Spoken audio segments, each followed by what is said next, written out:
Hello everyone, I know you watched this video to accompany you to sleep. So if you like this video, don't forget to like, comment, and subscribe. Also, don't forget to tell me where you are from and what time you watched this video. Let's jump straight into the story. Story 1. On a quiet April morning in the year 2000, the city of Los Angeles awoke to a crime that would haunt its streets and echo in courtrooms for years to come. The sun had barely risen over the palm-lined boulevards of South Central when a 911 call came in at 5:42 a.m. A woman's voice, shaken and breathless, told the dispatcher she had heard gunshots and screaming coming from a small, beige house on Dalton Avenue.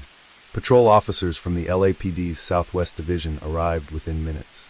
The house, modest and unassuming, sat on a residential street dotted with similar homes, faded paint, wrought iron fences, and small patches of lawn trying to stay green in the Southern California drought. The front door was ajar. One of the officers, Officer Ramirez, called out, "LAPD, is anyone inside?" There was no answer. Inside, the scene was chaotic. Furniture was overturned, a lamp was shattered on the floor, and streaks of blood led down the hallway. In the back bedroom, officers found the body of a man, later identified as 38-year-old Darnell Washington.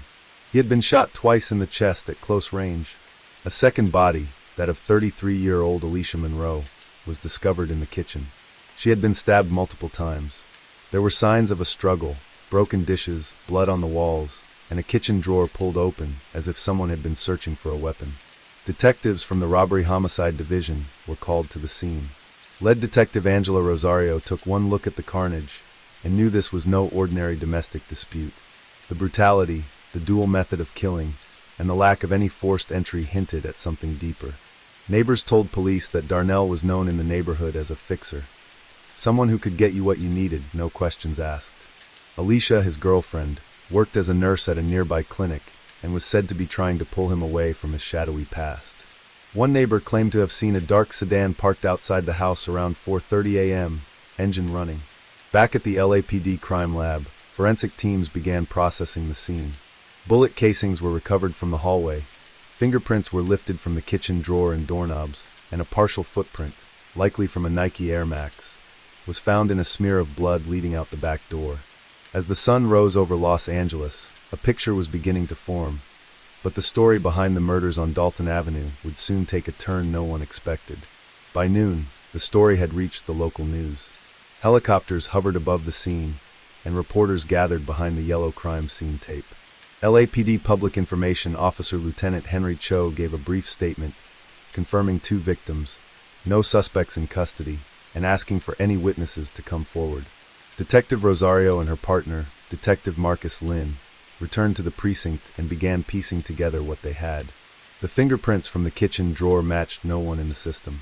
However, a latent print found on the back door belonged to a known associate of Darnell Washington, Andre Bishop Fields, a mid-level gang affiliate with a long rap sheet that included assault, weapons charges, and drug trafficking.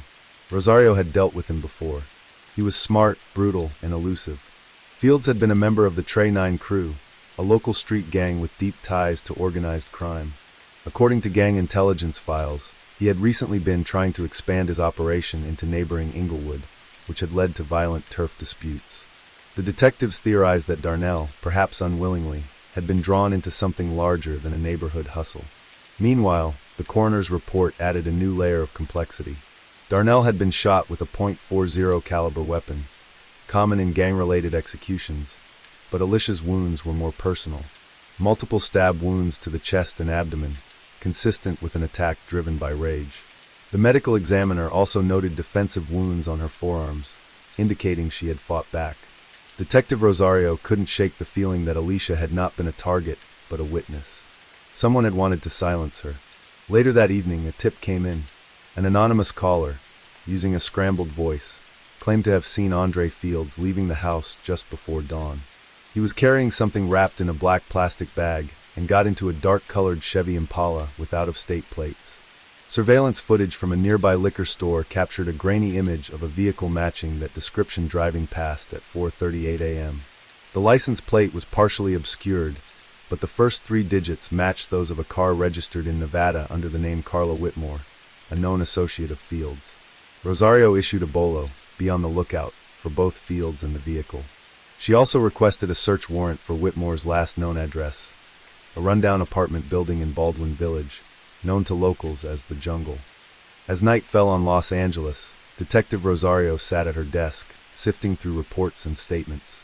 There were too many threads, too many questions. Why kill both victims in such different ways? What was Fields looking for in that drawer? And who else might have been involved?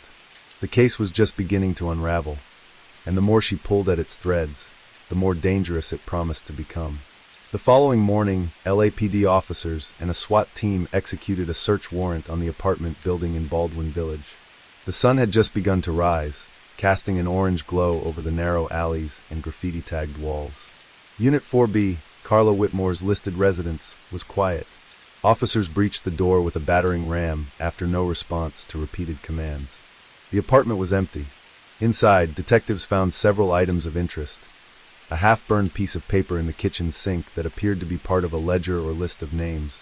A duffel bag containing over $25,000 in cash bundled in rubber bands. And a locked steel box that was forced open to reveal 3 unregistered handguns and 2 cell phones with missing SIM cards. The most damning item, however, was a blood-stained jacket tucked beneath the bed, matching the description of what Fields had reportedly worn. Downstairs, neighbors told police they hadn't seen Carla in nearly a week, but one teenage boy claimed he saw her loading a suitcase into a car with Nevada plates 2 nights before the murders. She was with some tall dude, he said, real serious look. Didn't say nothing. Just drove off. Back at headquarters, Rosario sat with the forensics team. DNA tests on the bloodstained jacket came back positive. It was Alicia Monroe's blood. With mounting evidence, an arrest warrant for Andre Fields was approved by the district attorney. Meanwhile, Detective Lynn chased down the cell phone leads. The phones were old Nokias, wiped clean, but one still contained a deleted contact entry partially recovered by the tech team. Vaughn. A check into the LAPD's database revealed a possible connection. Isaiah Vaughn, an ex-con and alleged supplier in the underground weapons trade. He was also a known associate of the Trey 9 crew. Rosario and Lynn paid Vaughn a visit at his auto shop in Compton. He denied everything. I don't talk to Bishop no more, he insisted. Last I saw him was months ago. We had a falling out. But Rosario noticed the tension in his voice, the way his eyes flicked toward the back of the garage. A quiet search of the premises with a warrant later revealed a hidden safe in the floor, concealed beneath an old metal workbench. Inside were documents showing wire transfers, weapons receipts, and a photo of Fields and Vaughn together at a club in Long Beach from just 3 weeks earlier. Rosario pressed harder. We know Fields is desperate, she told Vaughn in the interrogation room hours later. He killed a woman in cold blood. Help us find him before he does it again. Vaughn cracked under pressure. He's got family in Lancaster. That's where he'll go if he needs to disappear. Look for a place off the grid, something old, something nobody checks. Rosario, exhausted but wired with adrenaline, called in a favor from the U.S. Marshals. Within hours, a task force was mobilized. As they sped north toward the desert outskirts of Los Angeles County, the sun set behind them, painting the sky in streaks of crimson and gold. Fields was close. They could feel it, but the desert had its secrets, and the case was about to take an even darker turn. The desert town of Lancaster lay about 70 miles north of Los Angeles, its outskirts dotted with abandoned sheds, crumbling motels, and single-story homes set far back from the road.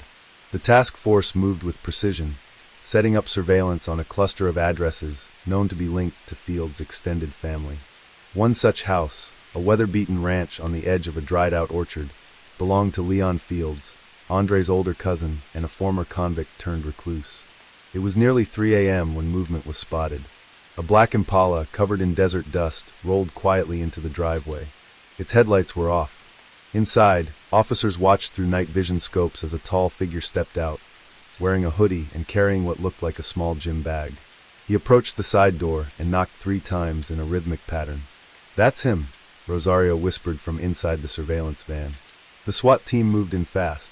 Flashbangs shattered the silence. LAPD, down on the ground. Andre Fields bolted through the back door into the desert scrub, but he didn't get far. A K-9 unit caught him within minutes, the dog sinking its teeth into Fields' calf. He screamed, struggled, but was quickly cuffed and loaded into a police vehicle. Inside the gym bag, officers found a .40 caliber Glock, several bundles of cash, and a phone with an encrypted messaging app still open. Rosario questioned him personally. Fields, bruised and defiant, refused to say a word. "Lawyer," he muttered, blood crusted on his chin. Back at HQ, Rosario pored over the data pulled from Fields' phone. It was heavily encrypted, but patterns emerged: contacts with code names, meeting locations, mentions of cleanup. A name kept appearing: Silas. Digging deeper, Rosario discovered that Silas was more than a name. It was a code name used by a higher-up in the Trey 9 crew, believed to be the syndicate's liaison with a major cartel. He had never been positively identified, but rumors spoke of a ghost-like figure moving money, drugs, and weapons through LA with surgical precision. Fields was just a pawn. Worse, text fragments indicated that Alicia Monroe had discovered something. A ledger hidden in Darnell's drawer that implicated both Fields and Silas in a trafficking operation running through the medical clinic where Alicia worked. She hadn't just witnessed the murder, she had become a liability. Rosario now understood. The murders were a message. She took the case to Assistant District Attorney Maria de Leon, who agreed to push for federal involvement. With Fields in custody and the digital trail unfolding, a RICO case began to take shape. But the deeper they went, the more resistance they encountered: missing files, uncooperative witnesses, even an anonymous threat slipped under Rosario's windshield. Back off or join them. Rosario knew the storm was far from over. Fields may have been the one to pull the trigger, but the true enemy remained in the shadows. And Silas was watching. With Andre Fields in custody, Detective Rosario's team intensified their investigation. But the presence of Silas on encrypted messages shifted the entire scope of the case. This was no longer a double homicide. It was the potential unraveling of a criminal network that had infiltrated parts of the city most would never suspect. Back at LAPD's headquarters, federal agents from the DEA and FBI joined the investigation.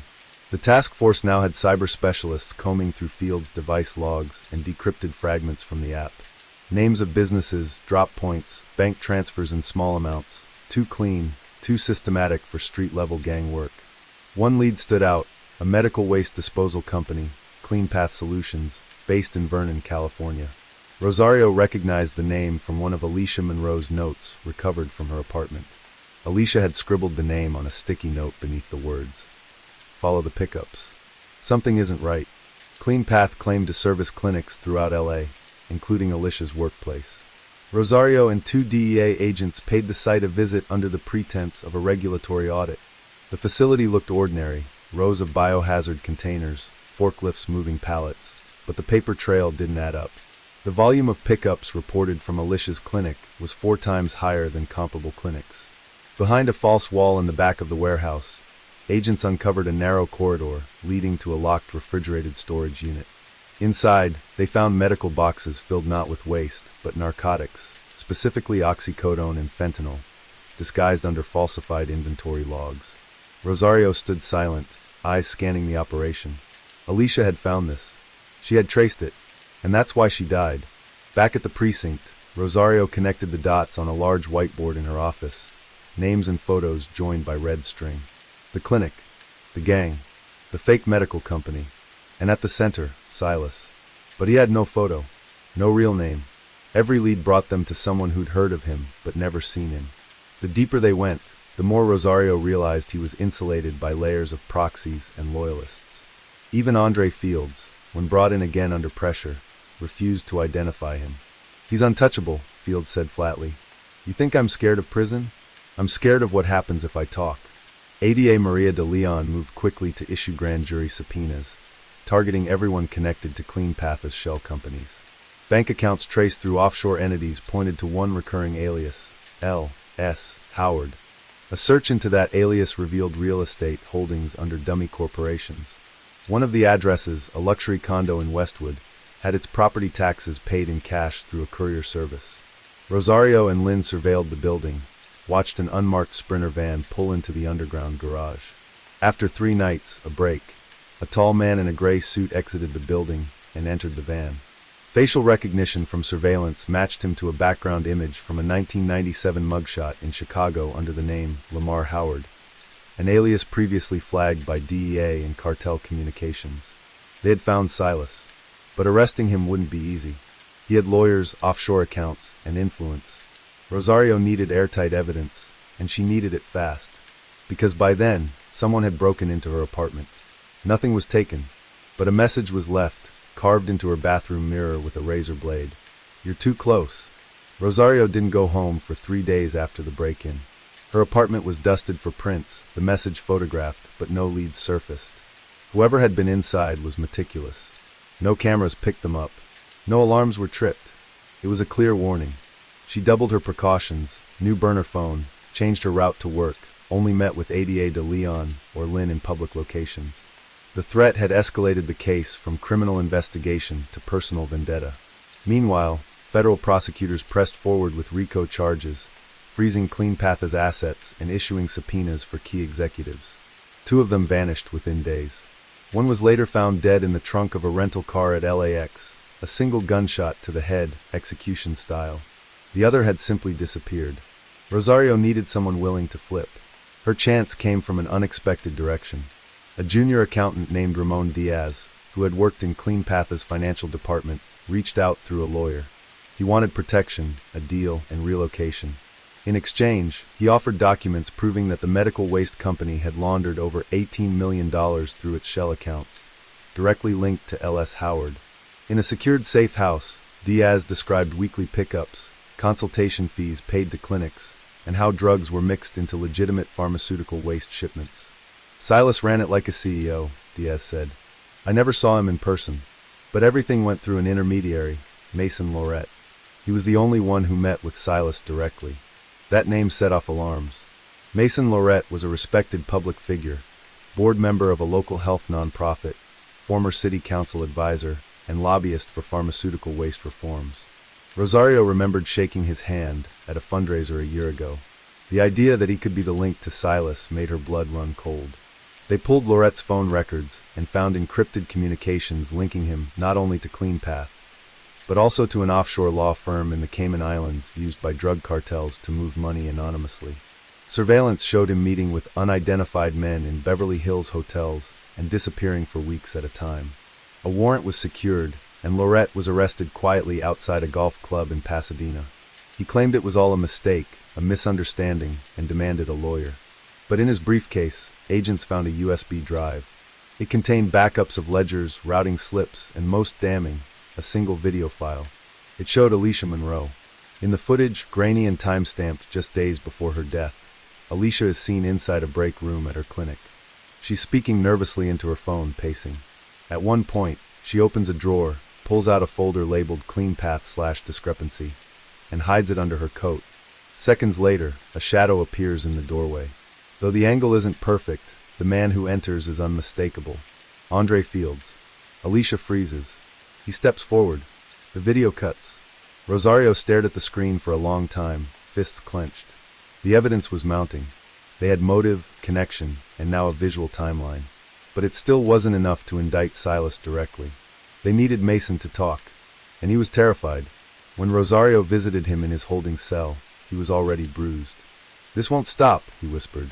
"You don't understand who you're dealing with. Silas isn't just a drug lord. He owns people, judges, cops. If I talk, they'll bury me." Rosario leaned in. "They'll bury more if you don't." The silence stretched.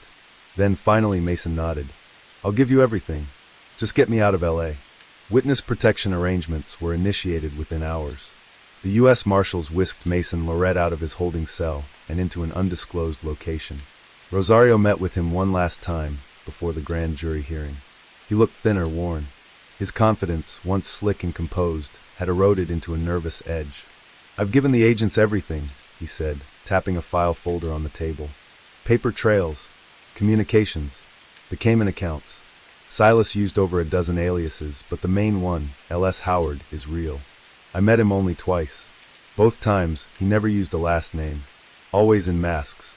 But his voice, I'll never forget it." Rosario leaned forward. "Can you testify?" Mason hesitated. "Only if I know he can't reach me.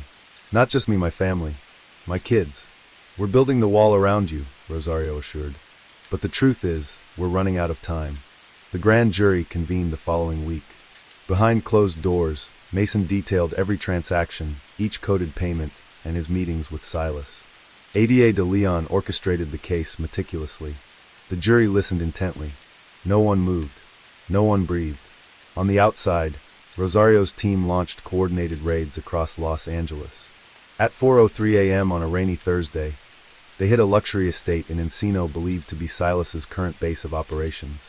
Inside, they found fortified walls, encrypted devices, and a hidden basement vault with biometric locks. But Silas was gone. Security footage showed him leaving the property less than 24 hours before the raid, by helicopter. FAA logs traced it to a private airstrip in the desert, but from there, the trail went cold. Rosario suspected someone had tipped him off. Someone close. By then, public pressure was mounting. The media had caught wind of the Clean Path scandal. Anonymous leaks, possibly from within law enforcement, had given reporters enough to start publishing stories. Corruption in the clinics, one headline read. City under siege by invisible hand, said another. Rosario hated the spotlight, but the attention served a purpose. It forced hands. Political figures distanced themselves from any known Clean Path partners. One councilman resigned. 2 LAPD officers were quietly suspended. Meanwhile, in a rented storage unit in Inglewood, Rosario found the break that changed everything. The unit had been listed under a false name, but a tip from Ramon Diaz led them there. Hidden inside a rusted file cabinet were original, handwritten ledgers. Not just copies, originals, complete with annotations, timelines, and offshore account numbers. But most importantly, travel logs, names, dates, locations, and one photograph. It was taken at a yacht party in San Diego Bay. A man with a short beard, sunglasses, and linen shirt standing beside a known cartel figure. Zooming in, Rosario recognized the face. Faint scar on the left cheek. Same build, same eyes. Silas. No more aliases. No more shadows. The name in the yacht's guest log, Leonard S. Howard. They finally had a face. A name. An evidence. But bringing him in would mean crossing borders, navigating extradition, and surviving whatever he sent back their way. Rosario stared at the photo, the Pacific breeze in the background frozen in time. We're not done, she said quietly. Not even close. As the manhunt widened, Rosario coordinated with Interpol and DEA liaison units operating out of Mexico and Panama.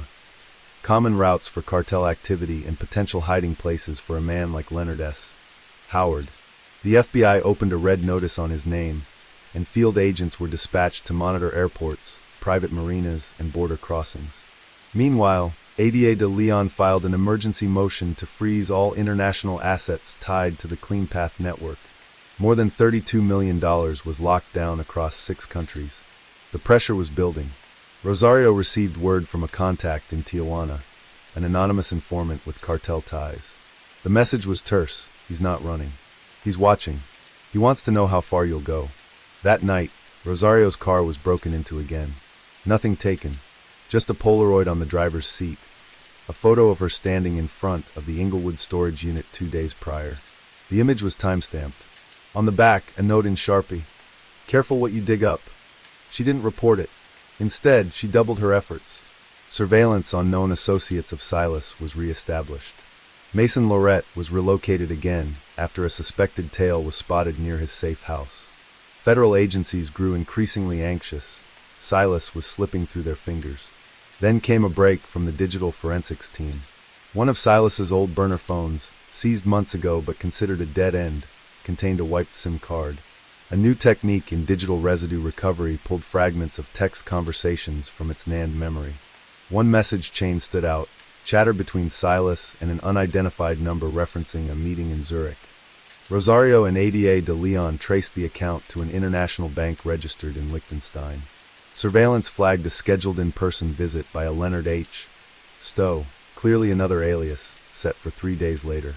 Rosario fought to get a fast-track warrant for surveillance. With Interpol cooperation, Zurich police launched a stakeout at the bank's entrance. On the 3rd day, a black SUV pulled to the curb. Out stepped a man in a dark trench coat, sunglasses, and leather gloves. He entered the bank with 2 attorneys. 30 minutes later, as he exited, Swiss authorities moved in. It wasn't Silas, but the man in custody had documents. Dozens of them. Transfer orders, emails, even a flight itinerary for a Gulfstream jet set to depart from Casablanca to Rio de Janeiro under a diplomatic cover. The name on the manifest, L.S. Howard. Rosario knew the game was changing. Silas wasn't just escaping, He was leveraging global networks, moving through diplomatic shadows. Someone somewhere was protecting him. They needed to act. A secret task force was formed, a joint international effort to track Silas across 3 continents. Rosario was placed on temporary assignment overseas, working out of a secure site in Lisbon. She looked at the map sprawled across the operations table. Strings connected cities: Los Angeles, San Diego, Panama City, Zurich, Casablanca, Rio. At the center, one man. "We're not hunting a fugitive," she said to her team. "We're dismantling a ghost empire." Rosario's time in Lisbon was marked by urgency and tension. The task force, comprised of agents from the DEA, Europol, and Interpol, worked around the clock to unravel the full extent of Silas's financial and logistical empire. A codename was assigned to the operation, Phantom Veil. Data from Zurich led to a series of encrypted satellite phone calls traced to remote locations across West Africa and Southeast Asia. The movements were erratic. Silas never stayed in one country more than 48 hours. The jet he was using was registered to a shell company based in the British Virgin Islands. Rosario suspected the diplomatic cover he used in Casablanca was part of a broader state-sponsored shield. As Operation Phantom Veil expanded, a disturbing pattern emerged. Every time the task force came close to intercepting Silas, a leak would occur. Missions were compromised. Safe houses were exposed. Rosario realized the infiltration ran deep. Someone in law enforcement, or worse, intelligence, was feeding him information. Back in L.A., ADA de Leon was feeling the pressure. A Senate subcommittee began probing the Clean Path scandal. Congressional aides demanded answers. Public trust was fracturing. Demonstrations formed outside City Hall. The press started asking, who let this happen, and why did no one stop it sooner? Rosario returned to L.A. undercover, with a trim team of loyal agents. She set up a covert listening post in an abandoned courthouse in Boyle Heights. There, an intercepted satellite ping revealed a promising lead. A meeting scheduled in Cartagena, Colombia, at a known cartel villa. Rather than engage official channels, Rosario acted independently. She coordinated with a trusted Colombian anti-narcotics unit. 2 days later, under the cover of night, they staged a sting operation. As helicopters circled above and armed teams breached the compound, Rosario stormed the master suite. She found a man lounging in a chair, sipping rum, watching a soccer match. It wasn't Silas, but he smiled when he saw her. "You're getting closer," he said in perfect English. "He knows you're coming." The man, identified as Paulo Herrera, Silas's primary logistics coordinator, was taken into custody. In interrogation, he was smug, unshaken, until Rosario presented a sealed warrant authorizing the seizure of Herrera's personal vault in Bogota. When pressed, he finally cracked. "He's not hiding," Paulo said. "He's preparing. He's building something bigger. The U.S. case? It's just noise to him. His next move, it's not about drugs. It's about control." Rosario's breath caught. "Control of what?" Paulo leaned back. "Infrastructure. Water. Medicine. He's buying governments. One minister at a time." The implications were staggering. This wasn't just about drugs and corruption. It was geopolitical. Silas was evolving into a figurehead of systemic destabilization. Rosario stared at the wall of monitors, her face pale with realization. "We've been chasing a kingpin," she whispered, "but he's becoming something much worse." The task force now knew the scope. Silas wasn't just eluding capture. He was constructing a shadow state. With billions moved through a latticework of shell companies and off-ledger exchanges, he was funding the privatization of critical infrastructure in developing nations. In some regions, his companies were the only suppliers of insulin, clean water, or broadband access.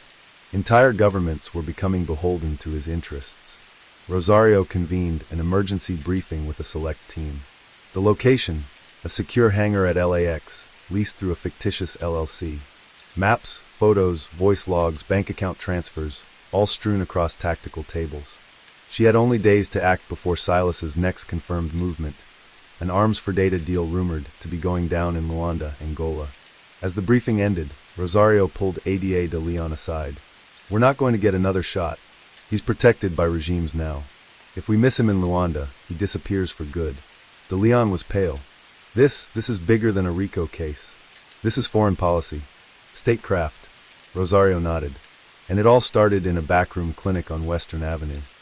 The sting in Luanda was launched with surgical precision. US and Angolan commandos moved under the radar with no formal diplomatic coordination to avoid tipping off allies turned informants. The compound, a luxury hotel penthouse, was raided at dawn. Inside, they found weapons crates, encrypted hard drives, and data tapes labeled with names of global ministers. But again, Silas wasn't there. Yet this time, there was no taunt, no message. Instead, in a locked room adjacent to the meeting suite, Rosario found a small, polished wooden box. Inside, a single photograph of a younger Rosario, in uniform, during her academy days. On the back, in neat cursive handwriting, "There is always another layer, Detective S." Her blood ran cold. That night, back in her safe house, Rosario reviewed everything again. And she saw what she had missed. The accounts Silas used. The patterns of movement. The exact timing of leaks.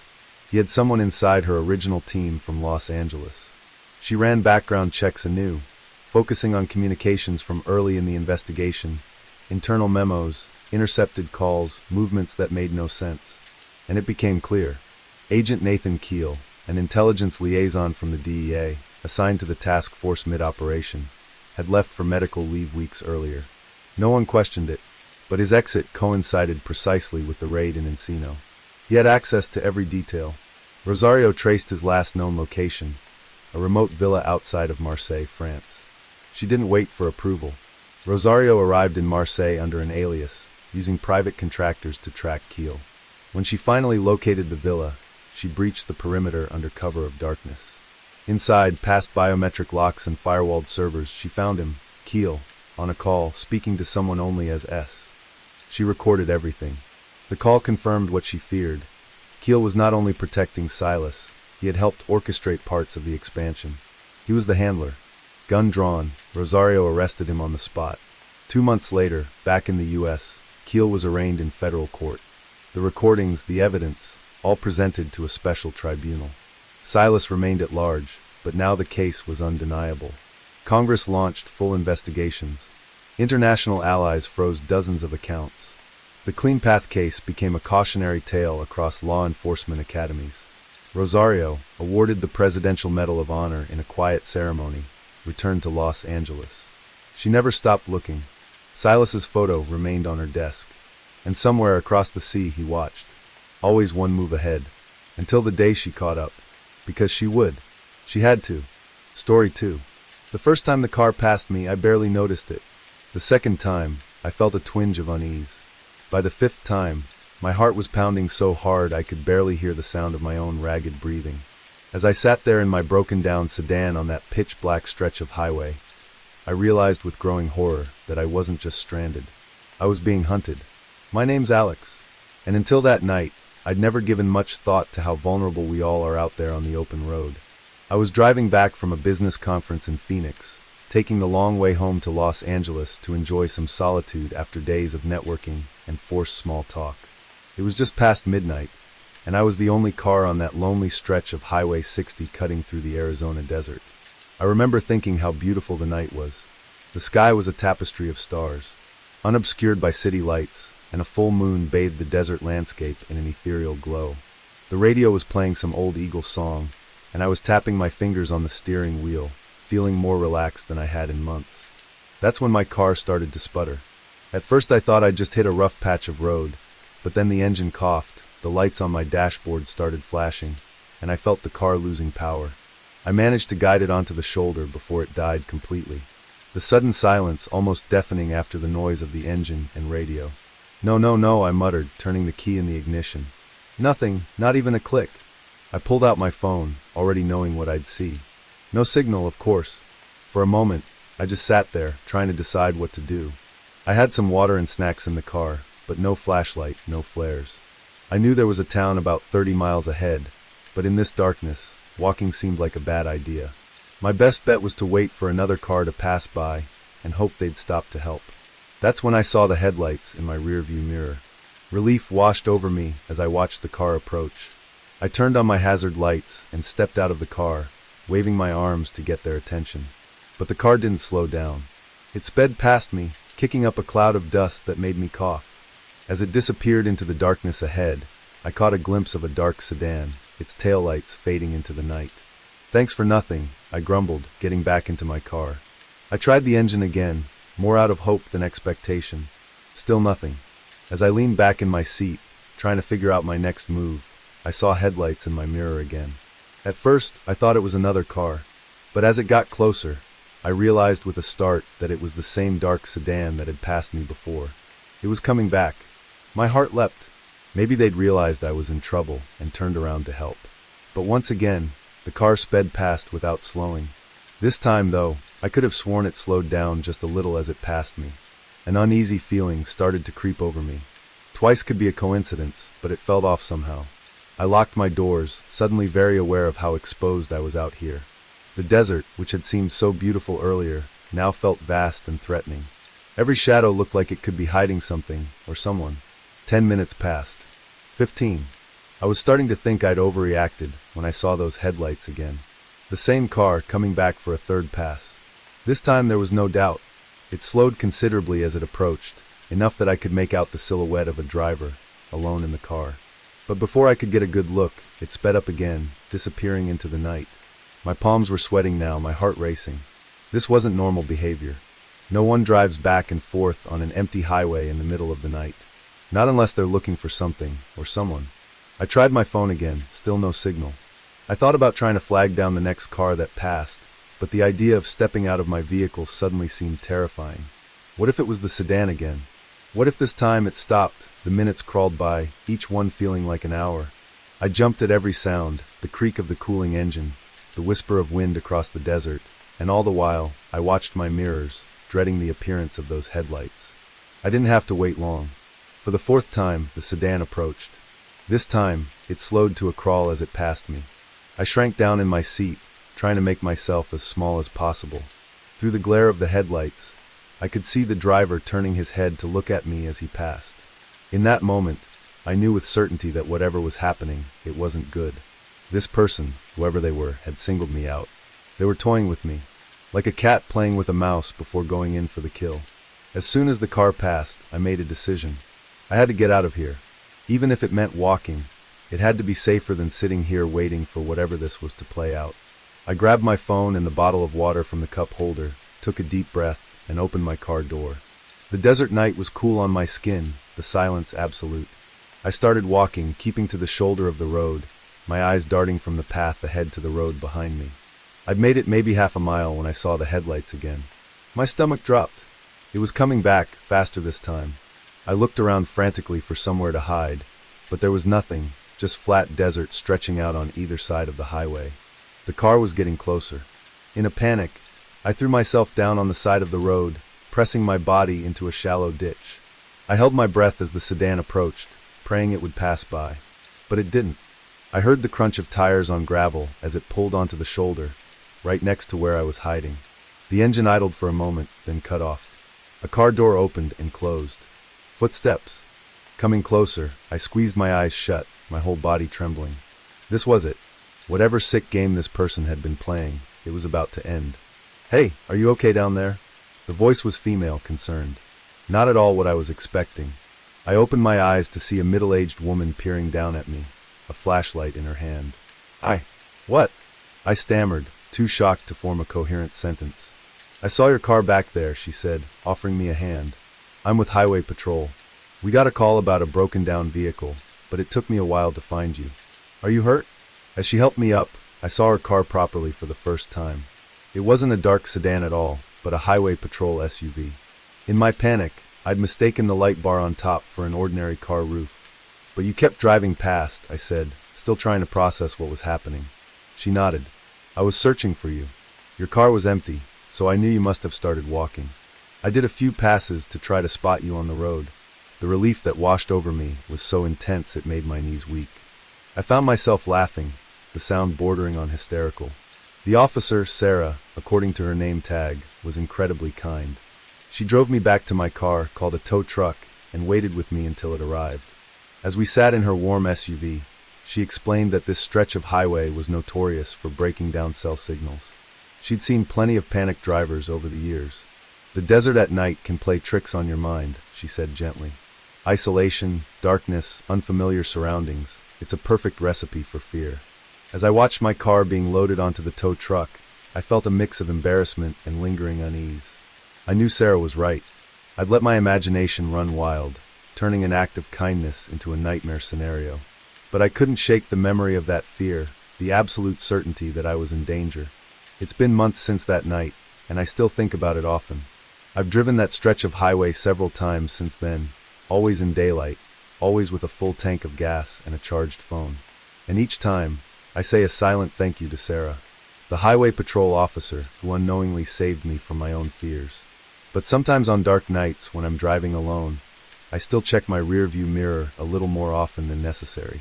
Because the truth is, you never know what's out there on those long, lonely roads. And sometimes, the greatest danger isn't what's lurking in the shadows. It's the shadows our own minds create. The shovel struck something hard, sending a jolt up my arms. I paused, wiping sweat from my brow with a muddy hand. We'd been digging for hours, and the well was supposed to be nothing but dirt for at least another 10 feet. I called down to my son, Jake, who was working beside me in the hole. "Hey, grab the flashlight, will you? I think we hit something." Little did I know that metallic clang would be the sound that changed everything. I'd inherited this farm from my uncle 6 months ago. It was a fixer-upper, to put it mildly, but it was a chance for a fresh start after the divorce. Jake and I had thrown ourselves into the work, fixing fences, repairing the barn, and now digging a new well. The old one had run dry years ago, and we needed water if we were going to make a go of this place. Jake shone the flashlight where my shovel had struck. The beam reflected off something smooth and metallic, a stark contrast to the dark earth surrounding it. "What is that, Dad?" Jake asked, his voice a mix of curiosity and apprehension. I shrugged, already scraping away more dirt with my hands. "I don't know, Bud. Let's find out." As we dug, the object began to take shape. It was a metal container about the size of a small suitcase. It looked old, the once shiny surface now pitted and corroded. My mind raced with possibilities. A time capsule, buried treasure, or just some farmer's junk tossed in a hole and forgotten. It took another hour of careful digging to free the container from the earth. By the time we hauled it out of the well, the sun was setting, casting long shadows across the field. We carried our find back to the barn, both of us silent, lost in our own thoughts about what might be inside. Under the harsh glare of the barn's floodlights, I examined the container more closely. It was sealed tight, with no obvious way to open it. A faded inscription was barely visible on one side, but years of corrosion had made it illegible. "Should we open it?" Jake asked, practically bouncing with excitement. I hesitated. Part of me wanted to call the police, or maybe a lawyer. What if this was evidence of something? But curiosity won out. "All right," I said, reaching for a crowbar. "Stand back." It took some effort, but finally, the lid creaked open. The smell hit us first. Musty and damp, like an old cellar. Inside, protected by layers of waxy paper, was a stack of documents and photographs. I picked up the first photo, holding it under the light. It showed a young woman, maybe in her early 20s, smiling at the camera. The picture was old, probably from the 1960s, judging by her hairstyle and clothes. I turned it over. On the back, in faded ink, was written, "Sarah Milligan, 1964. Jake peered over my shoulder. "Who's that, Dad?" I shook my head. "I don't know." But as I said it, a nagging feeling started in the pit of my stomach. The name Milligan sounded familiar, but I couldn't place why. We spent the next hour going through the contents of the box. There were more photos, all of the same young woman, Sarah, at various locations around what looked like this very farm. There were also letters, newspaper clippings, and a small leather-bound journal. As I flipped through the journal, a yellowed newspaper clipping fell out. The headline made my blood run cold, "Local woman still missing after 3 months." I read the article quickly, my heart pounding. Sarah Milligan had disappeared from her family's farm in the summer of 1964. Despite an extensive search, no trace of her was ever found. The article mentioned that Sarah's father, the owner of the farm, was the primary suspect, but was never charged due to lack of evidence. "Dad!" Jake's voice snapped me back to the present. "What's wrong?" I looked at my son, trying to keep my voice steady. "Jake, I think we just found evidence in a very old missing persons case." His eyes widened. "Really, like a real mystery?" I nodded, my mind racing. "Yeah, Bud, a real mystery." I started gathering up the documents, careful not to disturb them more than necessary. "We need to call the police." The next few hours were a blur. Deputies came out to the farm, followed by detectives and a crime scene unit. Our quiet little farmhouse became the center of a whirlwind of activity. Jake and I were questioned separately, telling and retelling how we'd found the box. It was past midnight when things finally calmed down. The box and its contents had been taken away as evidence, and we'd been told not to discuss the case with anyone, as if we knew anyone to discuss it with. We were still new in town, barely knew our neighbors. I tucked Jake into bed, his head full of excitement about our discovery, but sleep eluded me. I sat at the kitchen table, a cold cup of coffee in front of me, staring out at the darkened fields. What had happened to Sarah Milligan, and why did her name sound so familiar? The next morning, I drove into town, determined to do some digging of my own. The local library was small, but it had archives of the town's newspaper going back decades. I spent hours poring over microfiche, reading everything I could about the Milligan case. Sarah had been 23 when she disappeared, engaged to be married. Her fiancé had reported her missing when she didn't show up for a date. The last person to see her was her father, James Milligan, who claimed she'd left the farm to run errands in town. As I read, pieces started falling into place. James Milligan. That was my uncle's name, the uncle who'd left me this farm. With a growing sense of dread, I realized why Sarah's name had sounded familiar. My mother had mentioned her once, years ago, a cousin who'd gone missing before I was born. I left the library in a daze, my mind reeling. Had my uncle been involved in Sarah's disappearance? Had I inherited not just a farm, but a dark family secret? When I got home, there was a police car in the driveway. Detective Reeves, the lead investigator, was waiting for me. "Mr. Collins," she said as I got out of my truck. "We need to talk." We sat at the kitchen table, the same one where I'd spent a sleepless night. Detective Reeves didn't waste time on pleasantries. "We've identified the DNA on some of the items in the box," she said, her eyes boring into mine. "It matches Sarah Milligan. We're treating this as a homicide investigation now." I nodded, not trusting myself to speak. "Mr. Collins, I have to ask, did you know anything about this before you found that box?" I shook my head vehemently. "No, absolutely not. I inherited this farm from my uncle 6 months ago. I never even met him." She raised an eyebrow. "Your uncle?" I took a deep breath. "James Milligan, Sarah's father." Detective Reeves leaned back, surprised. "You're related to the Milligans?" I explained what I'd learned at the library, about the connection I'd only just discovered. As I talked, I could see the wheels turning in the detective's mind. "Mr. Collins, I'm going to be straight with you," she said when I finished. "This complicates things.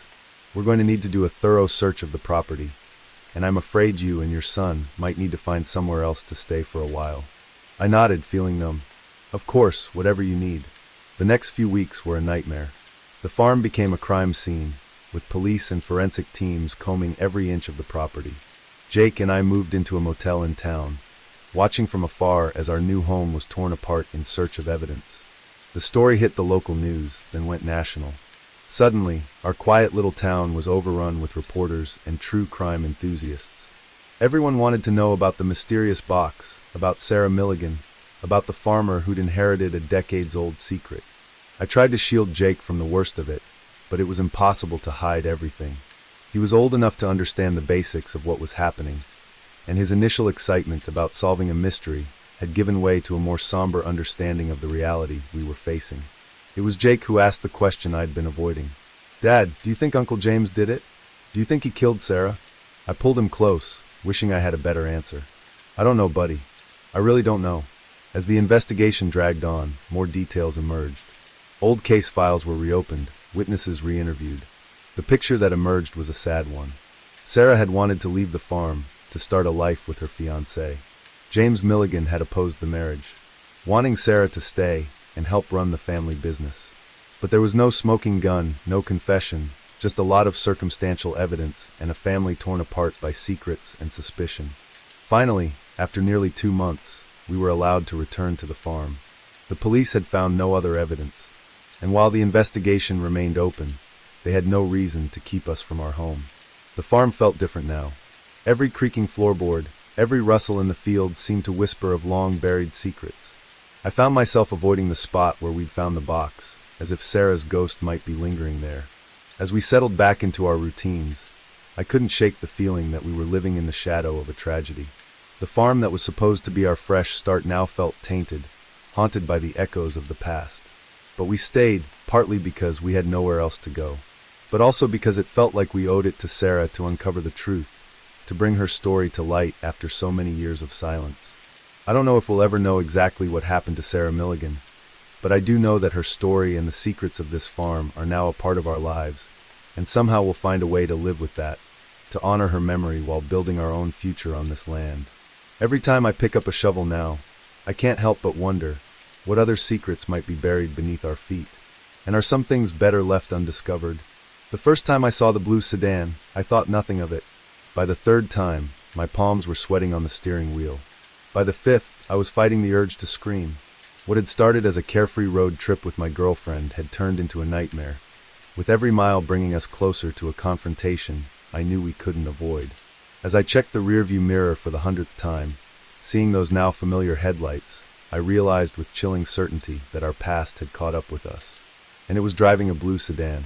My name's Alex, and until 3 days ago, I thought I knew what fear was.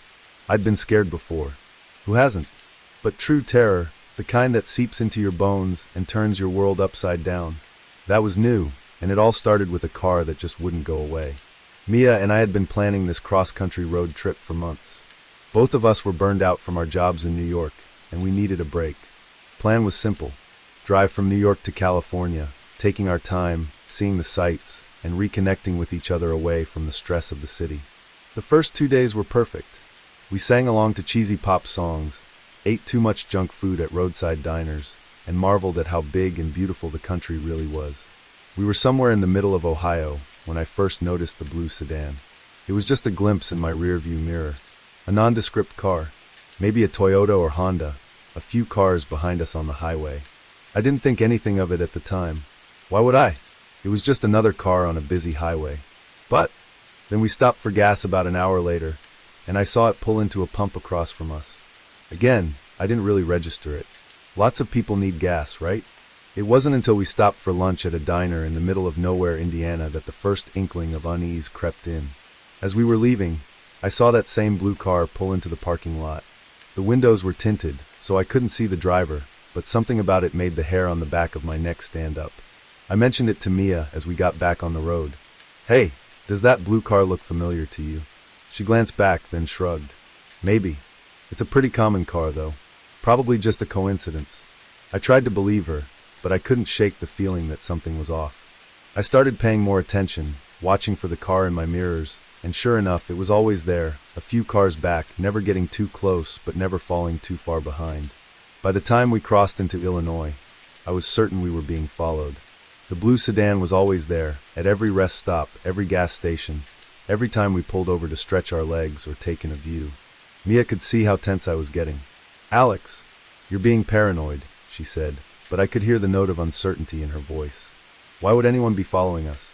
I didn't have an answer for her. We were just a normal couple on a road trip. Who would want to follow us, but I couldn't deny what I was seeing. As we approached Chicago, I made a decision. "We're going to lose them," I told Mia, taking a sudden exit off the highway. "Alex, what are you doing?" Mia asked, gripping the dashboard as I made a sharp turn onto a side road. "Trust me," I said, my eyes flicking constantly to the rearview mirror. "If they're really following us, we'll know for sure now." I drove us through a maze of suburban streets, making random turns, doubling back on ourselves. For a while, I thought we'd lost them. But then, as we merged back onto a main road, I saw it, the blue sedan. Still behind us. "Oh my God," Mia whispered. "You were right." Fear gave way to determination. I pressed down on the accelerator, weaving through traffic, taking random exits and back roads. But no matter what I did, the blue sedan stayed with us, always just within sight. As night fell, we found ourselves on a lonely two-lane highway somewhere in western Illinois. We hadn't seen another car for miles, just us and the blue sedan, its headlights burning in our rearview mirror. "And we need to confront them," I said, my knuckles white on the steering wheel. "This has gone on long enough." Mia looked at me, her face pale in the dashboard lights. "Are you sure that's safe?" I wasn't sure of anything anymore, but I knew we couldn't keep running. We don't have a choice. We're almost out of gas, and we can't keep driving forever. I saw a turnoff ahead, a dirt road leading into a field. Without signaling, I made a sharp turn, kicking up dust as we bumped down the uneven track. The blue sedan followed. About a quarter mile in, I stopped the car and cut the engine. The blue sedan pulled up behind us, its headlights illuminating our car in stark relief. "Stay in the car," I told Mia, my heart pounding so hard I could barely hear my own voice. "Lock the doors. If anything happens, drive away as fast as you can." Before she could protest, I was out of the car, squinting into the glare of the headlights. "Who are you?" I shouted. "Why are you following us?" For a long moment, nothing happened. Then, slowly, the driver's door of the blue sedan opened. A figure stepped out, backlit by the headlights, so I couldn't make out any features. "Alex?" A familiar voice called out, and I felt my world tilt sideways. "Is that really you?" As the figure stepped forward, I felt my legs go weak. It was a face I hadn't seen in 5 years, a face I never expected to see again. "Dad?" I whispered. The man who had abandoned my mother and me when I was 17 stood before me, older and grayer, but unmistakably my father. "What are you doing here?" I asked, my voice shaking with a mix of emotions I couldn't even begin to untangle. "Why have you been following us?" He took another step forward, his hands raised as if to show he meant no harm. "I saw you. In Ohio." I couldn't believe it at first. "I've been trying to work up the courage to talk to you." I heard Mia's door open behind me. "Alex? What's going on?" My father's eyes flickered to her, then back to me. "Is this your girlfriend?" I nodded, still too shocked to form words. "I'm sorry," he said, and I could hear the tears in his voice. "I'm so sorry for everything. When I saw you, I couldn't let you go again without trying to make things right." 1,000 questions raced through my mind. Where had he been all these years? Why now? How did he expect to make up for 5 years of absence with a creepy highway stalking routine? But what came out was, "You scared the hell out of us." He laughed, a sad broken sound. "I know I didn't mean to. I didn't know how to approach you. Every time I worked up the courage, I'd lose it at the last second." Mia came to stand beside me, her hand slipping into mine. "Maybe we should all talk," she said softly. "There's a diner about 10 miles back. We could get some coffee, sort this out." I looked at her, then back at my father. Part of me wanted to get back in the car and drive away, to leave him standing there in the dust like he'd left us all those years ago. But another part, a part I'd thought long dead, wanted answers. "Okay," I said finally, "but we're taking separate cars, and if you try anything funny, we're gone. Understand?" He nodded, relief washing over his face. "Of course, whatever you want, Alex." As we drove to the diner, following the blue sedan this time, Mia squeezed my hand. "Are you okay?" she asked. I shook my head. "I don't know. I never thought I'd see him again. I don't know what to feel." She leaned over and kissed my cheek. "Whatever happens, we'll face it together. That's what this trip was about, right? Facing things together." I managed a small smile. She was right, of course. When we'd started this road trip, we'd talked about leaving our baggage behind, about making a fresh start. I never imagined that baggage would come find us on the highway. As we pulled into the diner parking lot, I took a deep breath. I didn't know what would happen next, what explanations or excuses my father might offer. I didn't know if I could forgive him, or if I even wanted to try. But I did know one thing. This road trip had taken an unexpected turn, leading us not just across the country, but into the tangled web of my past. And whatever came next, Mia was right. We'd face it together. I stepped out of the car, ready to confront the man who had followed us across 3 states, the man who had once been my father, ready to hear his story, and maybe, just maybe, to start writing a new chapter in our own. As we walked into the diner, the smell of coffee and the hum of late-night conversations washing over us, I realized that sometimes the most important journeys aren't about the destinations we planned, but the unexpected detours that force us to face the things we've been running from all along. The last time I saw Eliza Thompson, she was laughing. It's an image seared into my memory, her head thrown back, long dark hair catching the golden light of the sunset, the sound of her joy carried away by the sea breeze. I didn't know then that it would be the last time I'd ever see her, that in less than 12 hours she would vanish without a trace, leaving behind nothing but questions and a growing sense of dread that threatened to swallow us all. I'm getting ahead of myself. Let me start at the beginning. My name is Michael Chin, and I was a security officer aboard the Emerald Princess, a luxury cruise ship making its way through the Caribbean. It was my 3rd year on the job, and I thought I'd seen it all. Drunken brawls, petty theft, the occasional medical emergency, nothing I couldn't handle but Eliza's disappearance. That was something else entirely. It started like any other day at sea. I began my shift at 6 a.m., making my rounds through the ship's corridors and public areas. Everything was quiet. most passengers still asleep in their cabins. As I passed by the ship's grand atrium, I nodded to Eliza, who was just finishing up her night shift at the reception desk. "Morning, Michael," she said, stifling a yawn. "Anything exciting planned for today?" I shrugged. "Just the usual. You should get some rest. You look beat." She laughed, gathering her things. "Oh, I will. But first, I'm going to watch the sunrise from my favorite spot on the upper deck. Want to join me?" I hesitated. I was on duty, but it was a quiet morning. Sure, why not? I could use some fresh air. We made our way to a secluded spot on deck 16, leaning against the railing as the sky slowly lightened. Eliza closed her eyes, breathing in the salty air. "I love this," she said softly. "No matter how many cruises I work, this never gets old." I watched her out of the corner of my eye, struck by how peaceful she looked. We'd become friends over the past few months, sharing meals in the crew mess and swapping stories during our off hours. But in that moment, I realized there was still so much I didn't know about her. "How long have you been working on cruise ships?" I asked. She opened her eyes, a wistful smile playing on her lips. 5 years now. It was supposed to be just a gap year thing after college, but I fell in love with it. The travel, the people, the sense of adventure. I nodded, understanding completely. It was why I'd stayed with this job too, despite the long hours and time away from home. We chatted for a while longer as the sun crept above the horizon, painting the sky in brilliant oranges and pinks. Finally, Eliza yawned again. "I should really get some sleep," she said. "Thanks for the company, Michael. See you later." I nodded, watching as she walked away. It was the last time I would see her alive. The rest of my shift passed uneventfully. It wasn't until that evening during the nightly staff meeting that I realized something was wrong. Eliza wasn't there. "Has anyone seen Thompson?" Our supervisor, Rita, asked, frowning at her clipboard. She was supposed to start her shift an hour ago. Murmurs of confusion rippled through the room. It wasn't like Eliza to be late, let alone miss a shift entirely. "I saw her this morning," I offered. She was heading to her cabin to sleep after the night shift. Rita's frown deepened. "Can you go check on her? Make sure she's all right."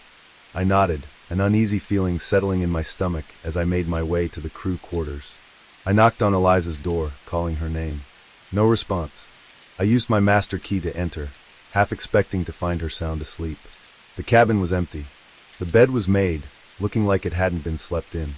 Eliza's uniform for the evening shift was laid out neatly on a chair. Her phone was on the nightstand. It screened dark. I radioed Rita. "She's not here. The cabin looks untouched since this morning." There was a long pause before Rita responded. "Initiate search protocol." Now, the next few hours were a blur of activity. We combed every inch of the ship, from the engine room to the uppermost decks. We reviewed security footage, interviewed crew members and passengers, but there was no sign of Eliza. The last confirmed sighting of her was on the security camera outside her cabin at 7:12 a.m. The footage showed her entering her room, closing the door behind her, and then nothing. No footage of her leaving. No sign of disturbance. It was as if she had simply vanished into thin air. As the night wore on and our search turned up nothing, the atmosphere on the ship grew tense. Passengers began to notice the increased security presence. Whispering among themselves, rumors started to spread. By morning, we had to face facts.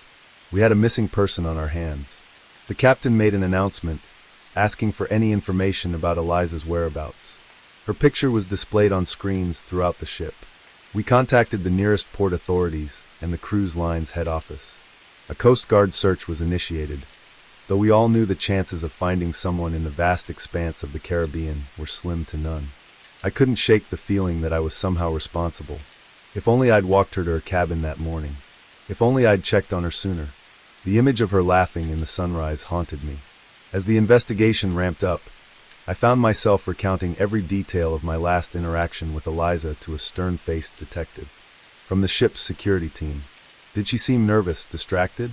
Did she mention any plans for the day? He asked. I shook my head. No, she seemed happy, relaxed. She was looking forward to getting some sleep. The detective's eyes narrowed. And you're sure she went into her cabin? Yes, I said, for what felt like the 100th time. The security footage confirms it.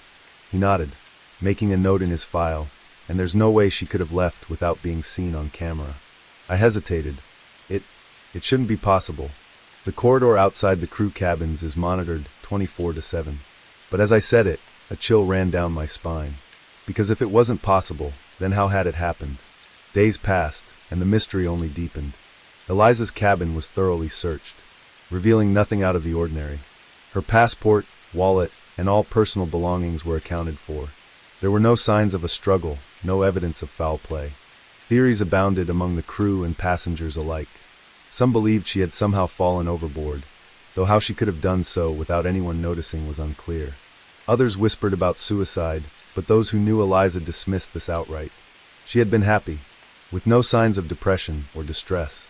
The most disturbing theory, the one that kept me awake at night, was that someone on the ship was responsible for her disappearance. The thought that one of our passengers or crew members could be a killer walking among us was almost too horrifying to contemplate. As the days turned into weeks, the investigation hit dead end after dead end. The ship completed its scheduled cruise and returned to port, where more intensive forensic work could be done. But even with the full resources of law enforcement brought to bear, no new leads emerged. Eliza's family flew in, their faces drawn with worry and grief. I watched from a distance as they were briefed by the investigators, saw the mother collapse into sobs as the reality of the situation sunk in. I wanted to approach them, to offer some words of comfort, but what could I possibly say? In the end, the Emerald Princess set sail again with a new crew member taking Eliza's place at the reception desk. Life on board returned to normal, or a semblance of it. But for those of us who had known her, who had searched for her, who had been left behind with nothing but questions, things would never be the same. I stayed on with the cruise line, unable to leave while Eliza's fate remained unknown. Each new port brought a flicker of hope that some clue would surface, that someone somewhere might have seen something. But as months passed with no new information, that hope began to fade. Sometimes, in the quiet hours of the night, I find myself on deck 16, staring out at the endless expanse of the sea. I think about Eliza, about her laugh, about the way she loved watching the sunrise. I wonder where she is, if she's still out there somewhere. And I can't help but feel that the ocean knows the truth, holding its secrets in its unfathomable depths. The disappearance of Eliza Thompson remains an unsolved mystery, a ghost story whispered among cruise ship crews. For me, it's a constant reminder of how fragile our sense of security can be, how easily a life can vanish without a trace. And every time I see a passenger enter their cabin, every time I watch a security camera feed, I can't help but wonder, could it happen again? In this floating city of steel and glass, surrounded by the vast, indifferent sea, are any of us truly safe? The Emerald Princess sails on, carrying its cargo of vacationers and secrets. And somewhere out there, perhaps Eliza is still laughing, her voice carried away by the endless ocean breeze. The first slash in the tent canvas was so perfect, so surgical, it almost looked deliberate. I traced my finger along the edge, feeling the frayed nylon threads. Whatever had done this wasn't just sharp, it was wickedly so. And as the fading daylight filtered through that precise cut, casting long shadows across the abandoned campsite, I couldn't shake the feeling that we'd stumbled into something far more sinister than a bear attack. My name's Alex, and I've been hiking the Appalachian Trail with my best friend Jamie T. for the past month. We're experienced backpackers, used to the challenges of long-distance trekking. But nothing in our years of outdoor adventures could have prepared us for what we found in that secluded clearing deep in the heart of the Georgia wilderness. The day had started like any other on the trail. We'd broken camp at dawn, hoping to cover a good 15 miles before nightfall. The weather was perfect, cool and crisp, with just enough breeze to keep the bugs at bay. We'd made good time, pausing only for a quick lunch and the occasional water break. It was late afternoon when Jamie spotted the first sign that something was off. "Hey, Alex," he called, pointing to a tree just off the trail. "Check this out." I walked over, squinting at the trunk. There, carved deep into the bark, was a crude symbol, a circle with a jagged line through it. The cuts looked fresh, the exposed wood still oozing sap. "Weird," I muttered. "Never seen a trail marker like that before." Jamie shrugged. "Probably just some kid messing around." We pressed on, but I couldn't shake a growing sense of unease. The forest seemed quieter than usual.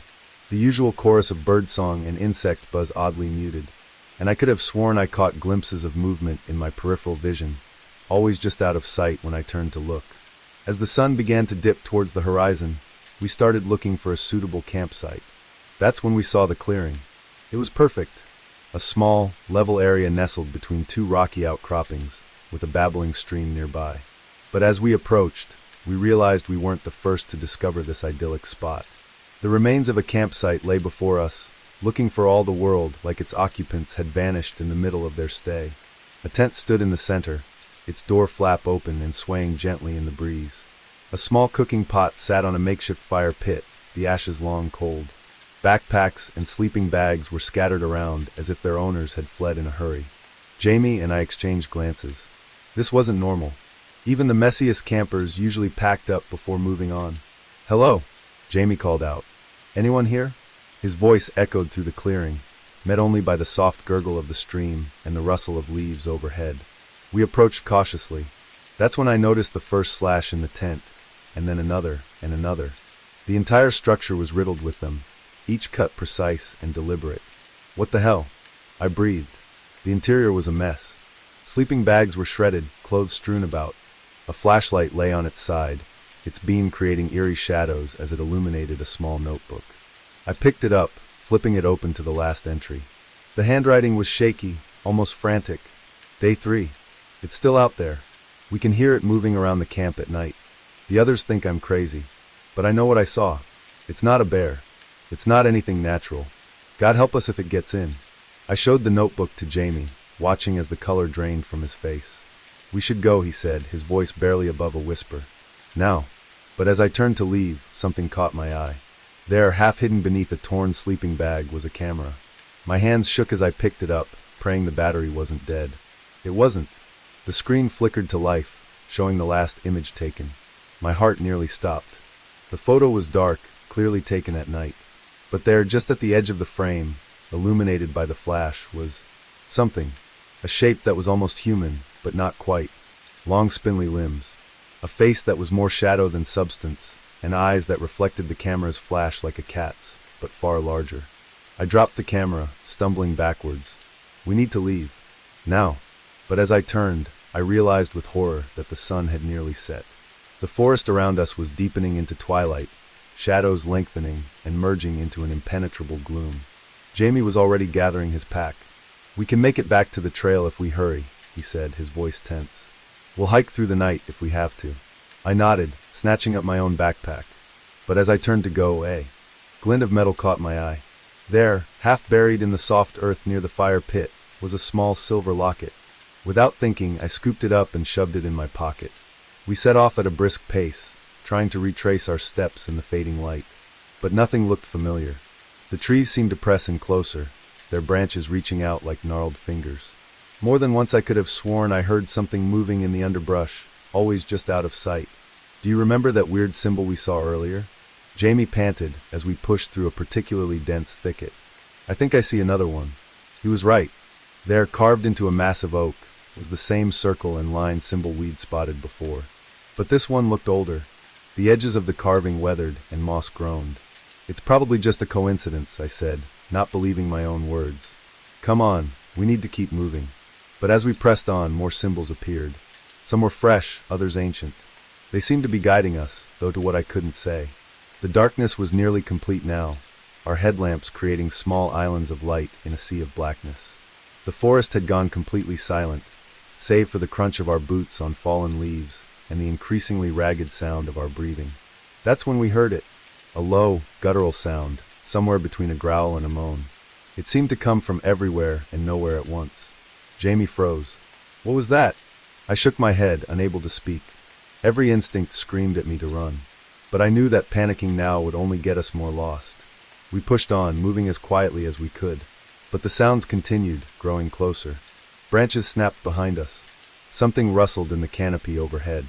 And then just ahead, I saw a flicker of movement. A shape, tall and impossibly thin, slipped between two trees.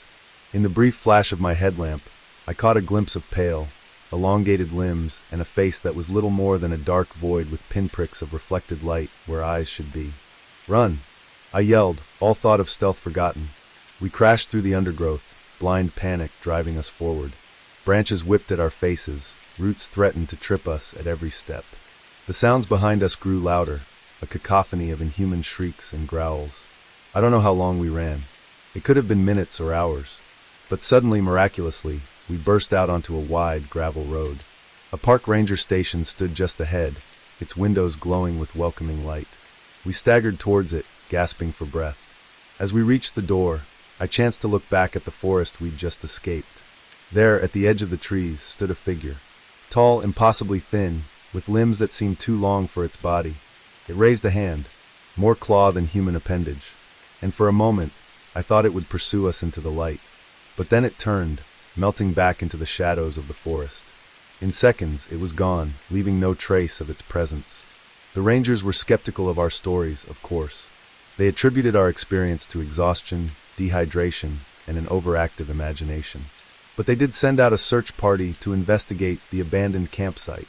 They found nothing, no slashed tent, no scattered gear, not even a trace of a campfire. It was as if the entire scene had vanished into thin air. In the days that followed, as Jamie and I recovered in a nearby town, I thought often of that silver locket I'd pocketed in my panic. When I finally worked up the courage to open it, I found a small photo inside, a smiling family, mother, father, 2 kids, posed in front of a familiar-looking clearing. I never reported finding the locket. Some part of me knew that doing so would only lead to more questions. Questions I wasn't sure I wanted answered. Jamie and I never finished our hike. By unspoken agreement, we packed up and headed home. Our adventure on the Appalachian Trail cut short. We don't talk much about what happened in those woods, but sometimes, on dark nights when the wind whispers through the trees, I find myself thinking about that abandoned campsite, about the thing we saw in the forest. And I wonder, with a chill that goes bone deep, if somewhere out there, in the deepest, darkest parts of the wilderness, it's thinking about us too. The scream that tore through the cab of my truck that night wasn't human. It couldn't have been. No person could make a sound like that, raw, primal, and filled with the terror so deep it made my blood run cold. But it came from the man sitting next to me, the hitchhiker I'd picked up just an hour before. And as his eyes flew open, reflecting the dashboard lights like some wild animals, I knew with sickening certainty that whatever had just happened, whatever he'd seen in his dreams, was far from over. My name's Jack, and I've been driving big rigs across the country for the better part of 2 decades.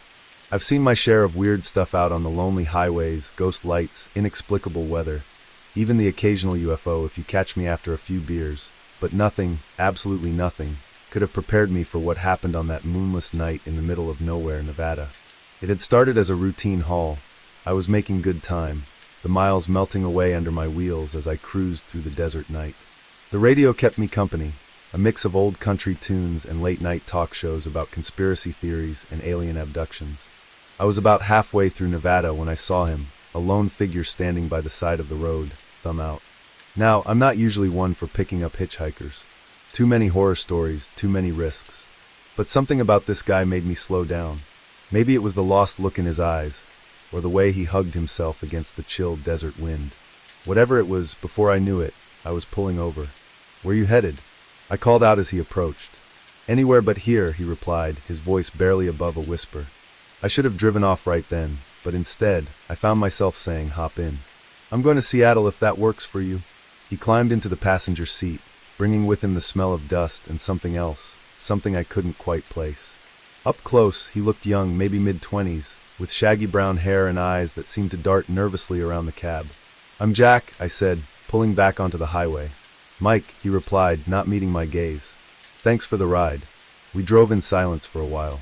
The only sound, the rumble of the engine and the whisper of tires on asphalt.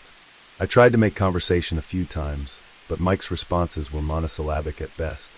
Eventually, I gave up, focusing on the road ahead. It was about an hour later when I noticed Mike had fallen asleep, his head lolling against the window. I turned the radio down a notch, not wanting to disturb him. That's when things started to get weird. It began with a twitch, just a small movement of his hand. Then his breathing changed, becoming rapid and shallow. His eyes started moving frantically behind closed lids, and like he was in the depths of some intense dream. I was just about to wake him, worried he might be having some kind of fit, when he started muttering.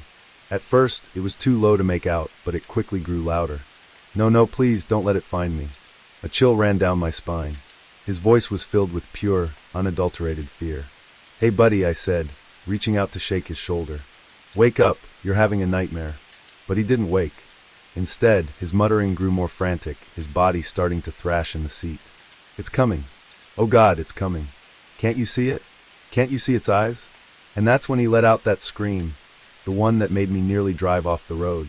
His eyes flew open, wild and unfocused, reflecting the green glow of the dashboard like some nocturnal animal.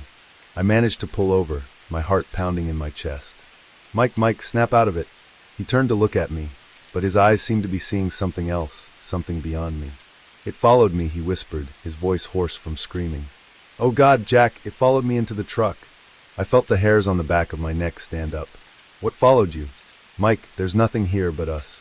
He shook his head violently. "You can't see it, but it's here. It's always here." His eyes darted around the cab, following something invisible. "We have to get out now."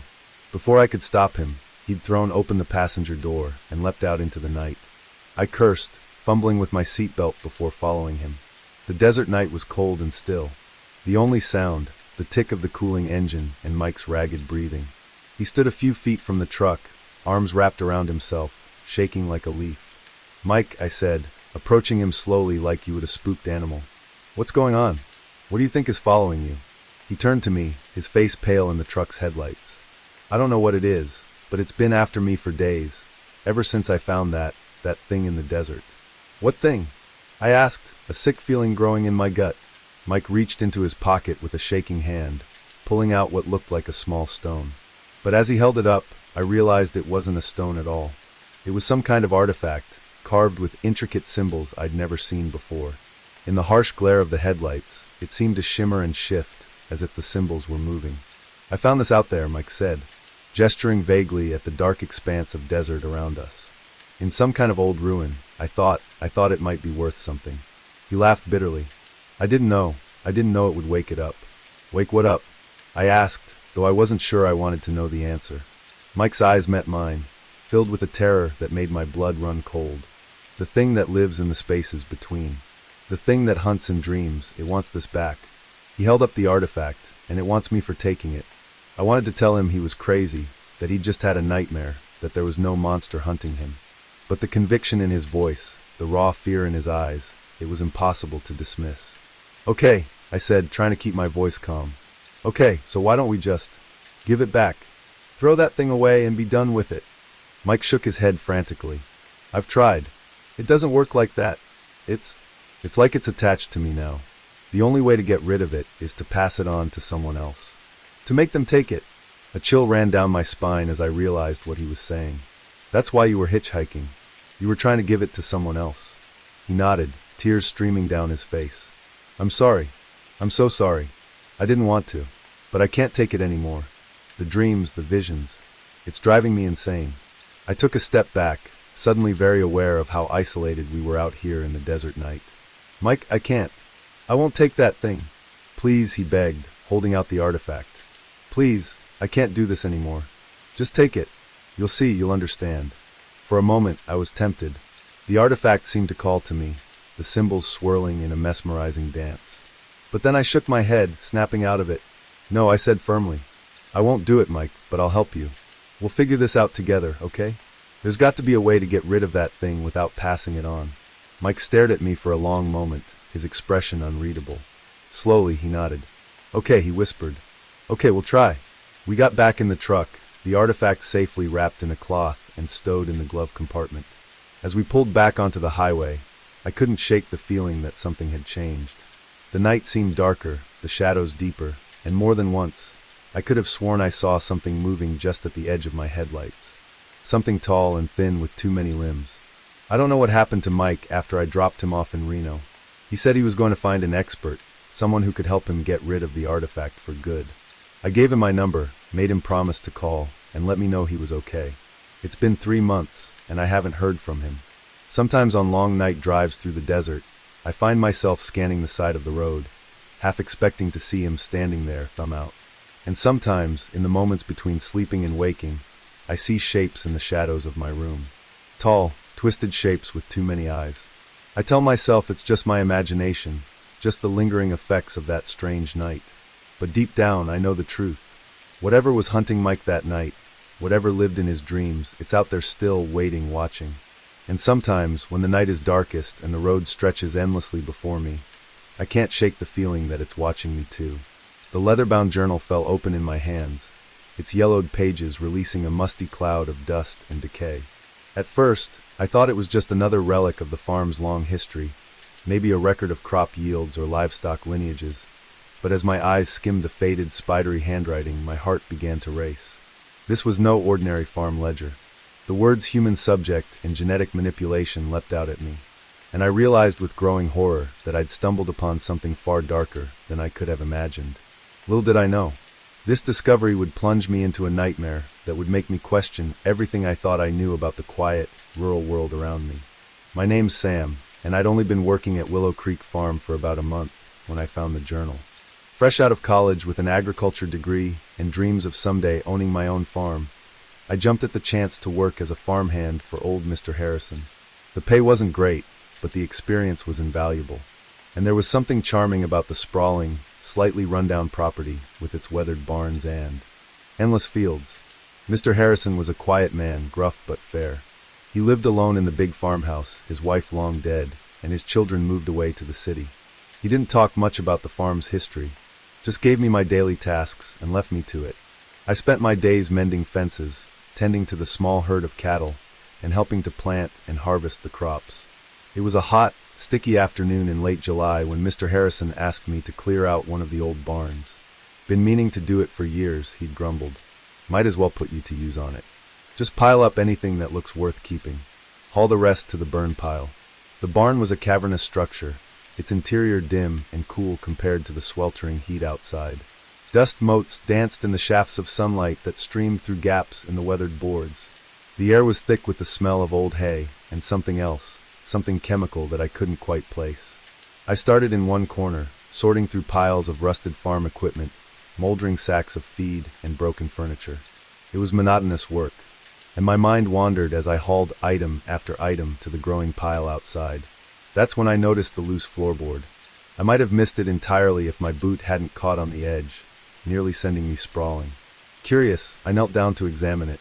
The board shifted easily under my hands, and as I lifted it I saw a small space underneath, just big enough to hide something. The journal was wrapped in oilcloth, surprisingly well preserved considering its hiding place. I pulled it out, glancing over my shoulder guiltily, though I knew Mr. Harrison was off in the fields. It felt invasive, reading someone else's private thoughts, but my curiosity got the better of me. As I began to read, that curiosity quickly turned to confusion, then to horror. The journal belonged to a Dr. Elliot Harrison, dated 1954. Mr. Harrison's father, I realized. But this was no ordinary farmer.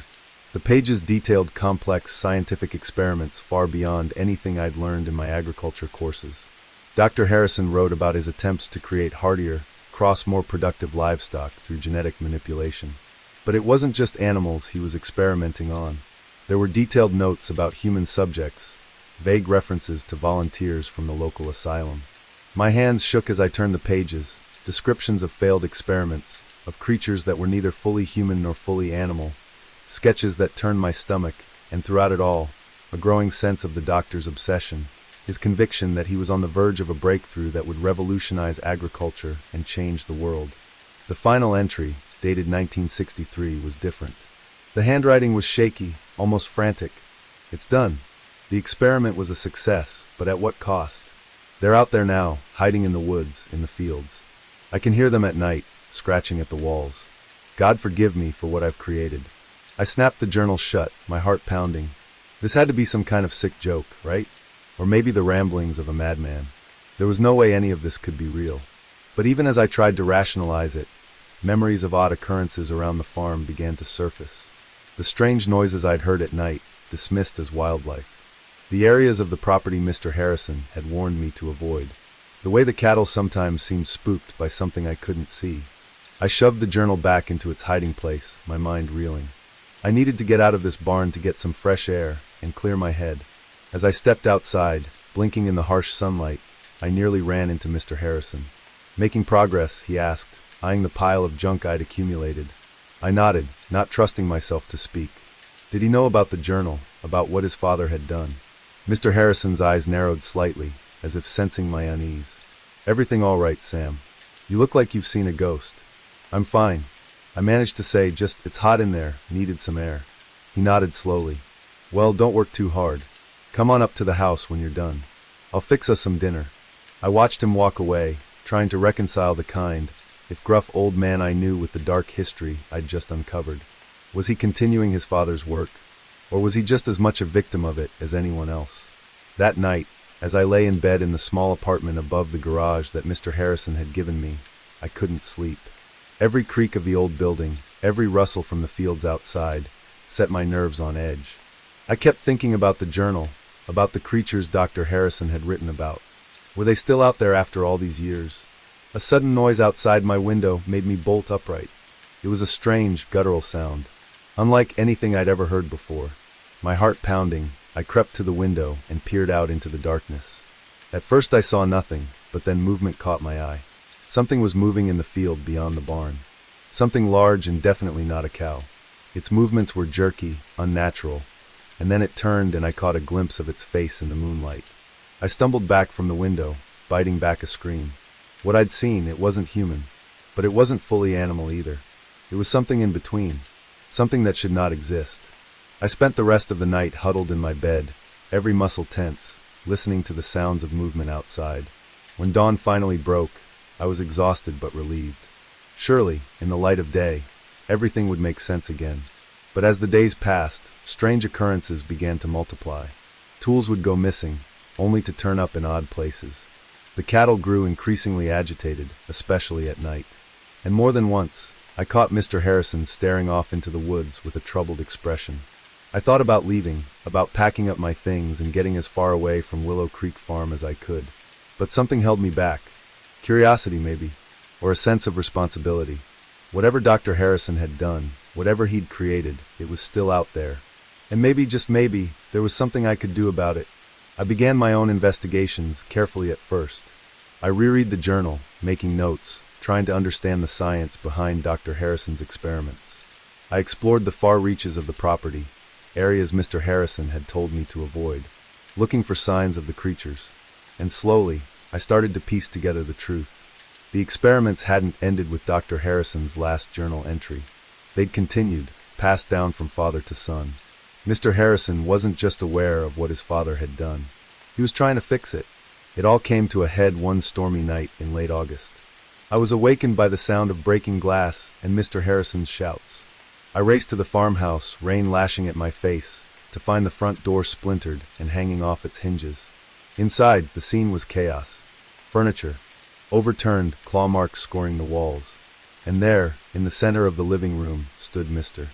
Facing off against a creature that defied description, part human, part animal, its body a patchwork of mismatched parts, its eyes glowing with an unnatural intelligence. "Sam!" Mr. Harrison yelled when he saw me, syringe on the mantel.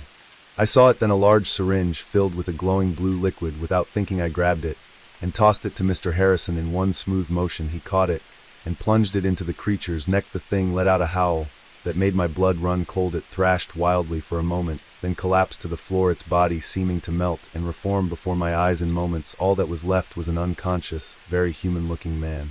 Mr. Harrison sank to his knees, his face a mask of exhaustion and relief. "It's over," he murmured. "It's finally over." In the days that followed, Mr. Harrison told me everything. How his father's experiments had created a handful of hybrid creatures. How they'd hidden in the woods for decades, occasionally venturing out to terrorize the farm. How he'd spent his life trying to find a cure, a way to reverse what his father had done. The man we'd captured that night was the last of them. With him cured, the long nightmare was finally over. But the weight of it, the dark legacy of Willow Creek Farm, would stay with me forever. I still worked the farm with Mr. Harrison. We never spoke of that night to anyone else. Who would believe us? But sometimes, on quiet nights when the wind whispers through the cornfields, I find myself scanning the tree line, wondering if we truly found them all. And I can't help but think about the thin line between scientific progress and playing God, and how easy it is to cross that line with the best of intentions. The secrets of Willow Creek Farm are buried now, as they should be. But the lessons about responsibility, about the unforeseen consequences of our actions, those will stay with me always. And I'll never look at a quiet, rural farm quite the same way again. Footprints ended abruptly in the middle of the field, as if their owner had simply vanished into thin air. I stood there, flashlight in hand, my mind struggling to make sense of what I was seeing. 20 years on the force, and I'd never encountered anything like this. The car was still running, keys in the ignition, the driver's personal belongings untouched. It was as if the driver had stepped out for a moment and just disappeared. Little did I know, this seemingly routine call would lead me down a rabbit hole of inexplicable events and unsolved mysteries that would haunt me for years to come. My name's Sarah Jennings, and I've been a state trooper in Nevada for 2 decades. I thought I'd seen it all. High-speed chases, horrific accidents, even the occasional UFO report from some poor soul who'd been out in the desert heat too long. But nothing could have prepared me for what happened that night on a lonely stretch of Highway 50. Deep in the heart of what locals call the loneliest road in America. It started as a typical night shift. I was cruising along the highway, more tumbleweed than traffic keeping me company, when the call came in. A passing motorist had reported an abandoned vehicle on the side of the road, hazard lights blinking. Standard procedure, I'd check it out, call a tow if necessary, and be on my way. As I pulled up behind the vehicle, a late model sedan, nothing remarkable about it, I noticed something odd. The engine was still running. I approached cautiously, one hand on my holster out of habit. The driver's side door was slightly ajar, but there was no sign of the driver. I shone my flashlight into the interior. Everything looked normal. A half-empty water bottle in the cup holder, a phone charging on the dashboard, a duffel bag in the back seat. No signs of a struggle, no blood, nothing to indicate foul play. "Hello," I called out, sweeping my flashlight across the surrounding area. "Anyone there?" "Highway patrol." Only the whisper of the desert wind answered me. That's when I noticed the footprints, a single set, leading away from the driver's side door into the field adjacent to the highway. They were clear and purposeful, not the staggering tracks of someone injured or disoriented. I radioed in my situation and began to follow the prints. The field was mostly bare, scrub brush and hard-packed earth, easy to see the trail and the beam of my flashlight. I expected to find the driver relieving themselves behind a bush, or maybe having wandered off in confusion. Instead, I found nothing. The footprints stopped abruptly about 50 yards into the field. One moment they were there, clear as day, and the next, nothing, just undisturbed earth stretching out into the darkness. I stood there for a long moment, my mind refusing to process what I was seeing. People don't just vanish. There had to be an explanation. I searched the area thoroughly, widening my circle, looking for any sign of disturbance. Nothing. No scuff marks to indicate someone had jumped or been lifted. No signs of a struggle. Just those footprints, ending in the middle of nowhere. By the time backup arrived, I was sweating despite the cool night air. My colleague, Mike, took one look at my face and knew something was off. "What have we got, Sarah?" he asked, his hand instinctively moving to his holster. I explained the situation, showing him the car, the footprints, the impossible ending. He followed me out into the field, his own bewilderment growing with each step. "This is weird," he said finally, standing at the end of the trail. "Really weird. We called in forensics. Had the area cordoned off." The next few hours were a blur of activity, photographing the scene, taking casts of the footprints, searching the vehicle. The driver was identified as one David Chun, 37, a software engineer from San Francisco. His family was contacted. No, they hadn't heard from him. Yes, he was driving to visit them in Denver. No, he had no history of mental illness or erratic behavior. As dawn broke, casting long shadows across the field, and we were no closer to an explanation, David Chun had simply vanished, leaving behind a running car and a set of footprints that led nowhere. In the days that followed, the investigation intensified. Search parties combed the area. Helicopters with thermal imaging scanned for miles around. David's phone records, bank statements, and internet history were scrutinized. Missing persons bulletins were issued across multiple states. Nothing, not a single clue as to what had happened to David Chun. Theories abounded, each more outlandish than the last. Some suggested he'd been abducted by criminals, by a cult, by aliens. Others proposed he'd staged his own disappearance. There was talk of secret government experiments, of portals to other dimensions. I tried to stay grounded, to focus on the facts. But the more I dug into the case, the stranger things became. A week after David's disappearance, I received an anonymous tip. The caller, a trembling voice disguised by some kind of modulator, told me to look into something called the Highway of Tears. At first, I dismissed it as another crackpot lead, but something about the caller's urgency stuck with me. That night, unable to sleep, I started researching. What I found chilled me to the bone. The Highway of Tears, it turned out, wasn't just one highway. It was a phenomenon reported across multiple states, even multiple countries. Lonely stretches of road where people had vanished without a trace, often leaving behind vehicles in perfect working order. In some cases, there were reports of strange lights in the sky. In others, witnesses described a feeling of lost time, of the world around them seeming to shift and change. The deeper I dug, the more cases I found that mirrored David's.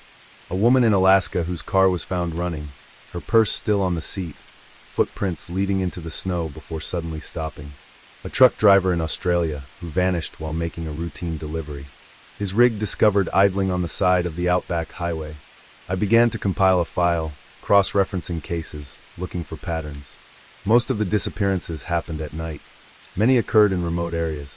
In several cases, witnesses reported electronic malfunctions, radios cutting out, phones losing signal, just before the disappearances. As my off-duty hours became consumed by this research, I could feel myself changing. I became jumpy, paranoid. Every time I patrolled that stretch of Highway 50, I found myself scanning the horizon, half expecting to see strange lights or shadowy figures. My colleagues noticed the change. Mike confronted me about it one night over coffee at the station. "Sarah, you've got to let this go," he said, his eyes full of concern. "The Chun case is cold. It's eating you up." I wanted to tell him everything about the Highway of Tears, about the patterns I'd discovered. But I knew how it would sound. I'd be taken off active duty, sent to psych-able. So I nodded, promised to take some time off, to get my head straight, but I couldn't let it go. The next night, I found myself back on Highway 50, off duty, my personal vehicle loaded with cameras and scanning equipment I'd borrowed from a friend in the UFO watching community. I don't know what I expected to find. Proof, maybe. Something to make sense of the senseless, to explain the inexplicable. What I got was something else entirely. It was just after midnight when my radio started to crackle with static. At first, I thought nothing of it. Reception was spotty out here at the best of times, but then I noticed the lights on my dashboard flickering. My headlights dimmed, then brightened, then dimmed again. Heart pounding. I pulled over to the side of the road. This was it. The electronic interference reported in other cases. I grabbed my camera, ready to document whatever came next. That's when I saw it. A light in the field beside the highway. Not a flashlight or a vehicle headlight, but something different. It pulsed with a soft, bluish glow, hovering about 6 feet off the ground. I stepped out of my car, camera forgotten in my hand. The light seemed to beckon to me, pulling me forward. I took one step, then another. Somewhere in the back of my mind, a voice was screaming at me to stop, to get back in the car, to drive away as fast as I could. But it was drowned out by an overwhelming sense of curiosity, of longing. I had to know what the light was, had to understand. I don't know how long I walked. Time seemed to lose all meaning. The light stayed just ahead of me, always just out of reach. I was vaguely aware of my feet moving, of the brush scraping against my legs. And then suddenly the light was gone. I blinked, disoriented, the spell broken. I found myself standing in the middle of the field, no idea how far I'd come. I turned back toward the highway, expecting to see my car's headlights. There was nothing. No car, no highway. Just empty desert stretching out in all directions, silvered by the light of a moon I didn't remember seeing earlier. Panic set in. I spun around trying to get my bearings. That's when I saw them. Footprints in the dirt. My footprints, leading to where I stood. And beyond them, another set of prints. Familiar prints that I'd seen once before, ending abruptly in the middle of nowhere. I stood there, my mind reeling, as the full weight of my situation crashed down upon me. I understood now. I was no longer the investigator. I had become part of the mystery. As the first light of dawn began to creep across the horizon, I made a decision. I would follow those footprints, David Chen's footprints. Whatever had happened to him, whatever lay beyond that impossible ending, I would find out. I took a deep breath, steeling myself for whatever came next. Then I stepped forward, leaving my own trail of footprints in the desert sand. Somewhere out there in the vast emptiness of the Nevada desert, there's an abandoned car with its engine still running, and a set of footprints leading nowhere. The Highway of Tears had claimed another victim, and I had become just another unsolved mystery on the loneliest road in America. The first footprint appeared like a phantom in the morning dew, its shape unmistakably human, yet far too large to belong to any of us. I stared at it, my coffee mug forgotten in my hand, as the rising sun cast long shadows across our ravaged campsite. Our food was strewn about, tents slashed, and an eerie silence hung in the air where birdsong should have been. But it was that single massive footprint that sent a chill down my spine. Whatever had visited us in the night was no ordinary animal, and I had a sickening feeling it wasn't done with us yet. My name is Alex, and this camping trip was supposed to be a chance for my family to reconnect, to escape the constant buzz of technology, and remember what it was like to just be together. My wife, Sarah, our 2 kids, Lily and Max, and I had spent months planning this getaway to Blue Pine Campground, a remote site nestled deep in the mountains.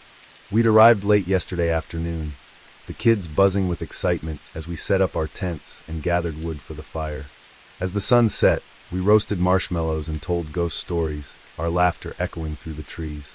It felt perfect, like we'd finally found a way to pause the hectic pace of our lives and just breathe. If only I'd known then how quickly our idyllic retreat would turn into a nightmare. The first sign that something was wrong came in the middle of the night. I woke to the sound of rustling outside our tent. Far too loud to be a raccoon or any of the small wildlife we'd been warned about. Grabbing my flashlight, I unzipped the tent flap and peered out.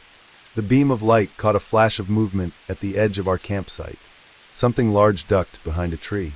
Too quickly for me to make out its shape. Heart pounding, I zipped the tent back up and lay awake for hours, listening to the sounds of something large moving around our camp. When morning came, the full extent of the intrusion became clear. Our cooler had been upended, its contents scattered across the ground. Claw marks scored the sides of our tents, and there, in a patch of bare earth, was that enormous footprint. "Alex, what's going on?" Sarah's voice snapped me out of my daze. She stood in the entrance of our tent, her eyes widening as she took in the scene. I tried to keep my voice calm for her sake. "Looks like we had a visitor last night. Probably a bear." But even as I said it, I knew it wasn't true. Bears didn't leave footprints like that. As Sarah woke the kids and we began to clean up the mess, I couldn't shake the feeling that we were being watched. The forest around us seemed too quiet, the shadows between the trees too deep. "Dad, can we go home now?" Lily asked, her voice small and frightened as she clutched her stuffed rabbit. I wanted nothing more than to say yes to pack up our things and drive back to the safety of civilization. But when I tried to start the car, my blood ran cold. The engine sputtered and died, refusing to turn over no matter how many times I tried. "It's okay," I told my family, trying to project a confidence I didn't feel. "Probably just a dead battery. I'll hike down to the ranger station and get help." Sarah grabbed my arm, her eyes wide with fear. "You can't go out there alone. What if whatever did this is still out there?" I hesitated. She was right, of course, but what choice did we have? In the end, we decided to stick together. We packed some supplies and started down the trail towards the ranger station. It was only 5 miles, an easy hike under normal circumstances. But with every snapping twig and rustle in the underbrush, our nerves frayed a little more. We were about halfway there when Max spotted it. Another footprint, this one pressed into a patch of mud beside the trail. It was even larger than the first and fresher. "It's following us," Sarah whispered, pulling the kids close. I wanted to reassure her, to say it was probably just coincidence, but the words stuck in my throat, because deep down, I knew she was right. We picked up our pace, the kids whimpering as branches scratched at their arms and legs.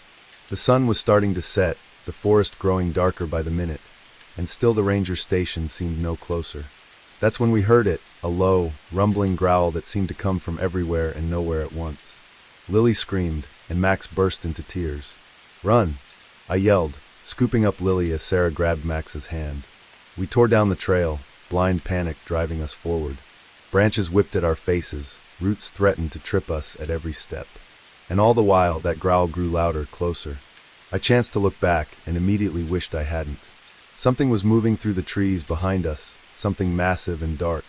I caught a glimpse of glowing eyes and a flash of teeth before I turned back, running faster than I ever had in my life. We burst into a small clearing, gasping for breath. And there, like a miracle, was a cabin. Not the ranger station we'd been aiming for, but at that moment it looked like salvation. I didn't stop to question our luck. We raced for the door, praying it would be unlocked. The handle turned under my grip, and we tumbled inside, slamming the door behind us.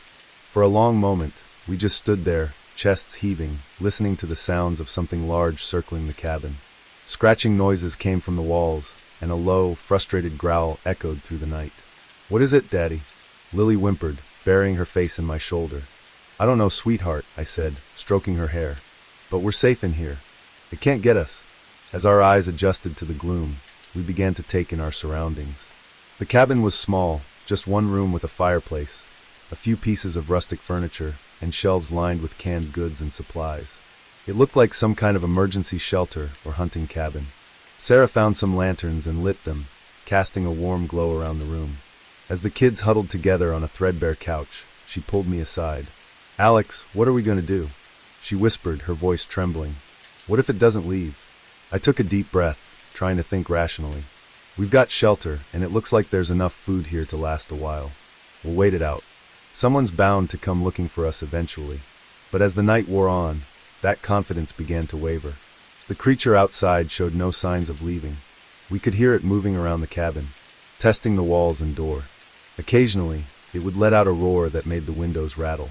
The kids finally fell into an uneasy sleep, exhausted from the day's terror. Sarah and I took turns keeping watch, peering out the windows into the darkness. It was during my watch, in the darkest hours of the night, that I saw it clearly for the first time. The moon had come out from behind the clouds, illuminating the clearing in front of the cabin, and there, standing at the edge of the trees, was a creature that shouldn't exist. It was massive, easily 8 feet tall, with a body that seemed to be a patchwork of animal parts.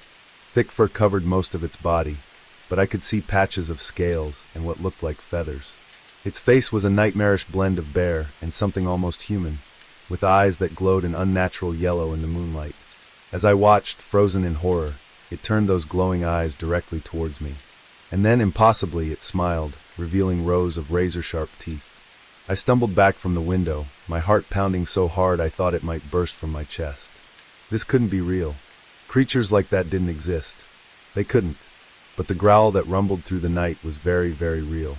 I don't know how long we stayed in that cabin. Days blurred together, marked only by the rising and setting of the sun and the constant presence of the creature outside. We rationed the food carefully, knowing we might be in for a long wait. The kids were surprisingly resilient, turning our confinement into a game of sorts. But I could see the strain wearing on Sarah, the constant fear taking its toll. On what I think was the 5th day, we woke to silence. No growls, no scratching at the walls. Cautiously, I peered out the window. The clearing was empty. We waited another full day before we dared to venture out. The forest seemed normal again, birds singing, small animals scurrying about. But the claw marks on the cabin walls and the massive footprints in the mud were undeniable proof that our ordeal had been real. We made our way back to our campsite, half expecting to find it destroyed. Instead, we found park rangers and a search party. Our car had been fixed. Apparently, someone had noticed it sitting abandoned and called it in. We told them a sanitized version of events, that we'd gotten lost, found the cabin, and waited out a storm. Who would believe the truth? As we drove home, the kids chattering excitedly about their adventure. I couldn't shake the feeling that we'd glimpsed something we were never meant to see. A creature that lurked in the shadows of the world, defying explanation. We never went camping again. But sometimes, on dark nights, when the wind howls outside our safely locked doors, I find myself thinking about that cabin in the woods. And I wonder if, somewhere out there in the vast wilderness, that creature is still roaming, waiting for the next unsuspecting family to cross its path. The wilderness holds secrets, ancient and terrifying, and sometimes those secrets have teeth and claws. The first thing I noticed was the silence.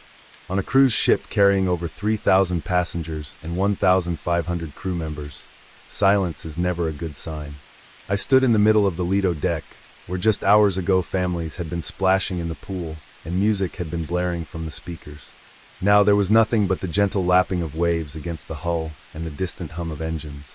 As I turned in a slow circle, taking in the abandoned lounge chairs and half-empty cocktails, a chill ran down my spine. Where was everyone?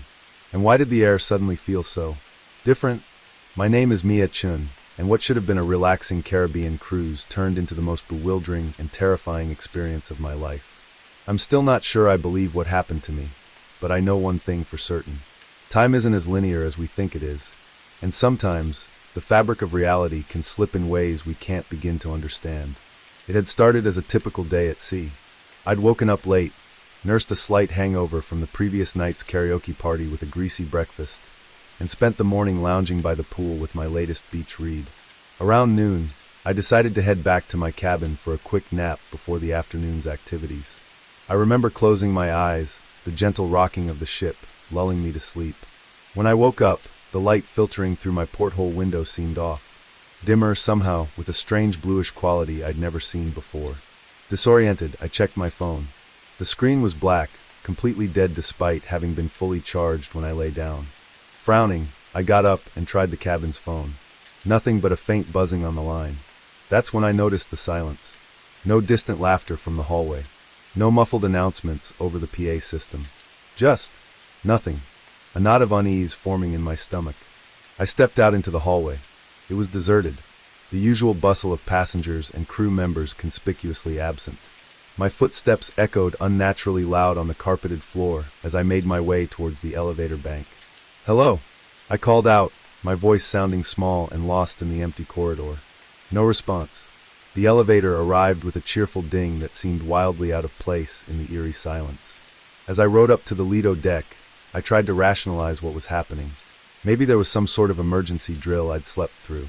But no, they always announced those well in advance, and surely someone would have woken me. When the elevator doors opened onto the Lido deck, the full extent of the strangeness hit me. The massive open-air deck was completely deserted. Lounge chairs sat empty, some with towels and books still draped over them as if their occupants had just stepped away for a moment. The bars were unmanned, rows of colorful cocktails abandoned on their counters. I walked slowly around the deck, my heart pounding. "Hello," I called again, louder this time. "Is anyone here?" Only the sound of the waves answered me. As I completed my circuit of the deck, I noticed something that made my blood run cold. The lifeboats were all still in place. If there had been some kind of emergency evacuation, surely they would have been launched. I spent the next few hours searching the ship, deck by deck, my panic growing with each empty room and deserted corridor I encountered. The theater, mid-setup for the evening show. The casino, slot machines blinking silently in the dim light. The main dining room, table set for a dinner that would never be served. Everywhere I looked, I found signs of life interrupted. Half-eaten meals in the buffet, a load of laundry tumbling endlessly in a dryer in the otherwise empty laundromat, a child-stuffed animal dropped in the middle of a hallway. But of the thousands of people who should have been on board, I found no trace. As night fell, or what I assumed was night, given the deepening of that strange, bluish light, I made my way to the bridge, hoping against hope to find someone, anyone who could explain what was happening. The bridge was as deserted as the rest of the ship, but at least here there were signs of life. Radar screens blinked, showing our position in the middle of the Caribbean Sea. Navigation systems hummed softly. The ship was still on course, its automated systems continuing their work even in the absence of human oversight. I slumped into the captain's chair, exhaustion and fear finally overtaking me. What had happened? Where was everyone? And more importantly, what was I going to do now? As I sat there, staring blankly at the array of instruments before me, something caught my eye. The date display on one of the monitors. I blinked. Sure, I must be seeing things. But no, there it was in glowing green letters, August 13th, 2024. A week.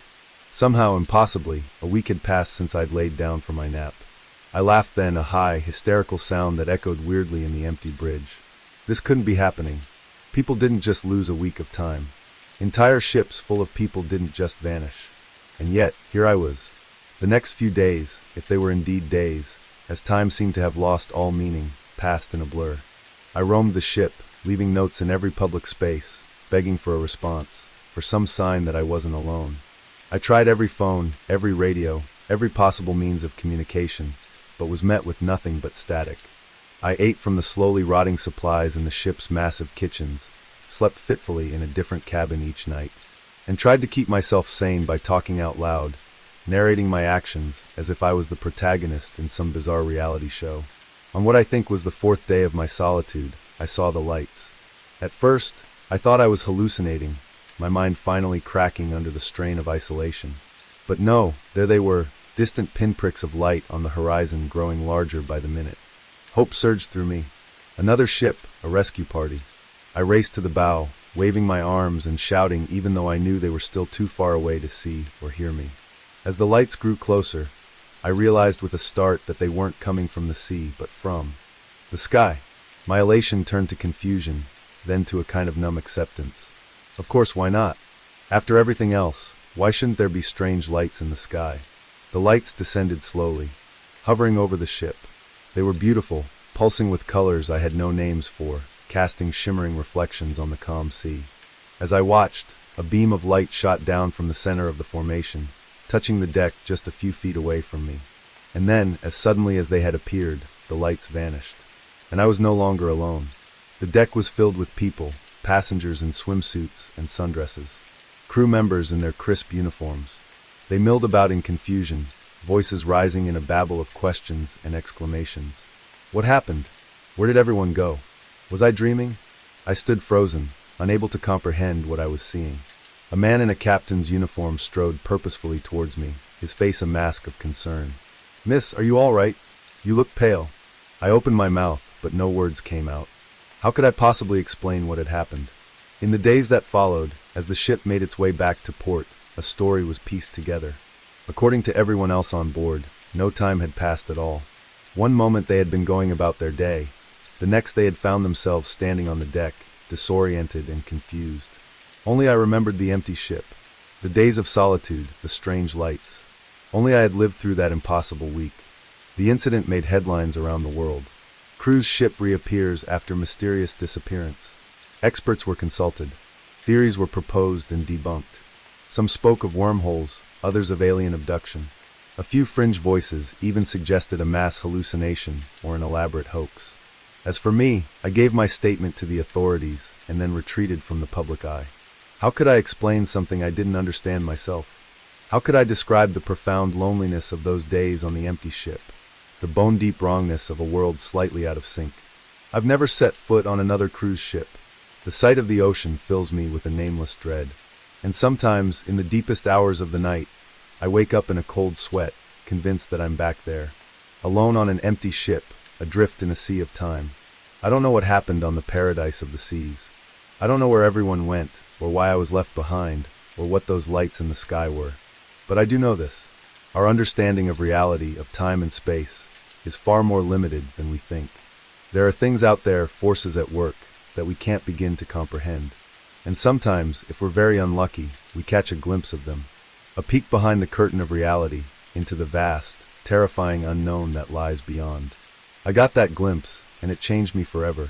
So the next time you're on a cruise, or any ship for that matter, and you feel a sudden chill, or notice the quality of light change ever so slightly, or find yourself alone in a place that should be crowded, remember my story, and hope with every fiber of your being that you don't slip through the cracks of time like I did. Because trust me, once you've experienced that kind of impossible solitude, you're never quite the same again. The scratching started on the first night, a faint, persistent sound that could have been tree branches against the cabin's wooden walls, if not for the absolute stillness of the air outside. I lay awake, Emily's steady breathing beside me, and listened as the noise grew louder, more deliberate. It wasn't until I heard a distinct tapping on the bedroom window that I realized, with a chill that ran deep into my bones, that whatever was out there wasn't a tree, and it wandered in. My name is Daniel, and what was supposed to be a romantic getaway with my girlfriend turned into a waking nightmare that I'm still trying to understand. We'd been dating for a year, and with both of us drowning in work stress, a week in a secluded cabin seemed like the perfect escape. No cell service, no Wi-Fi, just us and the great outdoors. If only we'd known what was waiting for us in those woods. We arrived at the cabin late Friday afternoon. It was exactly as advertised, a cozy, two-bedroom log structure nestled in a clearing, surrounded by towering pines. The nearest neighbor was miles away, and the dirt road leading to the property had been rough enough to make us question our decision more than once. But as we stepped out of the car, the fresh mountain air and the absolute quiet washed away our doubts. This was exactly what we needed. The cabin's owner, a gruff older man named Bill, met us with the keys. As he gave us a quick tour, I couldn't help but notice how his eyes darted nervously around, never quite settling on one spot. "Now, couple things to remember," he said as we stood on the porch. "Don't go wandering in the woods after dark. Lots of wildlife out there, and it's easy to get turned around. And if you hear any strange noises at night, just ignore them. Probably just raccoons or something." I nodded, not thinking much of it at the time. Every cabin owner had their quirks and warnings. "Oh, and one more thing," Bill added, his hand on the door. "Whatever you do, don't open the doors or windows at night, no matter what you hear." "Got it?" Before we could ask what he meant, he was gone, his truck kicking up dust as he sped down the dirt road. Emily and I exchanged glances. Well, that was weird, she said with a nervous laugh. I shrugged it off, probably just trying to scare the city folk. Come on, let's unpack. The rest of the day was perfect. We hiked a nearby trail, cooked dinner on the old wood stove, and spent the evening cuddled up on the porch swing, watching the stars come out in a sky unspoiled by light pollution. It wasn't until we were getting ready for bed that I noticed the scratches. They were on the inside of the doors and around the windows. Long, deep gouges in the wood that looked like they'd been made by something with very sharp claws. Em, come look at this, I called out. She came over, frowning as she ran her fingers over the marks. Weird. You think a bear tried to get in or something? Maybe, I said, though something about the scratches made my skin crawl. They seemed too deliberate, too purposeful. We went to bed, joking about ghost bears to lighten the mood. But as the night wore on and the scratching started, those jokes didn't seem funny anymore. I lay there, every muscle tense, listening to the sound move around the cabin. Scratch, scratch. Pause, scratch, scratch, pause. Then the tapping on the window, like something was testing the glass. Emily stirred beside me. Dan, do you hear that? I nodded, not trusting my voice. We clung to each other, barely breathing, as the tapping moved from window to window. Finally, after what felt like hours, it stopped. We eventually fell into an uneasy sleep as dawn began to break. The next morning, we tried to rationalize what had happened. Raccoons, we decided, or maybe a particularly persistent owl. We spent the day hiking and swimming in a nearby lake, the bright sunshine making the terrors of the night seem distant and silly. But as evening fell and we returned to the cabin, that sense of unease crept back. We double-checked all the locks, drew the curtains tight, and tried to distract ourselves with board games and wine. The scratching started earlier that night, more insistent than before, and this time it was accompanied by something else, a low, guttural sound that was almost, but not quite, a voice. Daniel, Emily whispered, her face pale in the lamplight. That's not an animal. I wanted to reassure her to say it was just the wind or our imaginations playing tricks on us. But as the not-quite voice grew louder, performing sounds that were almost words, I couldn't lie to her or myself. We huddled together on the bed, watching the shadows under the door, listening to whatever was out there circle the cabin again and again. At one point, something heavy threw itself against the front door, making the whole cabin shudder. I thought about making a run for the car, but the keys were in the living room, and the idea of opening any door seemed impossible. So we waited, clinging to each other as the night stretched on endlessly. Just before dawn, in that darkest hour when hope seems furthest away, we heard a new sound. Footsteps on the porch, then a knock at the door, a human knock. Hello? Anyone in there? A man's voice, gruff but blessedly normal. We approached the door cautiously. Through the peephole, I could see Bill, the cabin owner, standing on the porch with a flashlight. I opened the door, relief flooding through me. Bill, thank God. There's something out here, something. He cut me off like pushing past us into the cabin. I know, that's why I'm here. You two okay? We nodded, still shaken. Bill did a quick circuit of the cabin, checking the windows and doors. When he was satisfied, he turned to us with a grim expression. I owe you an apology, he said. I should have told you the whole truth when you got here. But I was afraid you'd leave. And I need the money, if I'm being honest. Told us what? Emily demanded. What the hell is going on here? Bill sighed, suddenly looking much older. This land, it's not right. Never has been long as I can remember. Things live in these woods, things that ain't natural. Most of the time they keep to themselves. But sometimes, especially when there's new blood around, they get curious. I felt a chill run down my spine. What kind of things? He shook his head. I don't rightly know. Never seen them clearly, but I've heard them, felt them watching. They're smart, whatever they are, smart and hungry. Why don't you leave? Emily asked. Can't, Bill said simply. This land's been in my family for generations. And besides, he added, his voice dropping to a near whisper, I don't think they'd let me. We spent the rest of that night huddled in the living room with Bill, listening to his stories of the things that lived in the woods, tales passed down through his family, of people who'd vanished over the years, of nights when the barriers between our world and something else seemed to thin. As the sun rose, casting long shadows through the trees, Bill stood up. They'll be gone now. They can't stand the daylight. You two should pack up and go. I'll refund your money. We didn't argue. Within an hour, we were in our car, speeding down the mountain road, the cabin receding in our rearview mirror. We never talked much about what happened that weekend. How could we explain it to anyone else?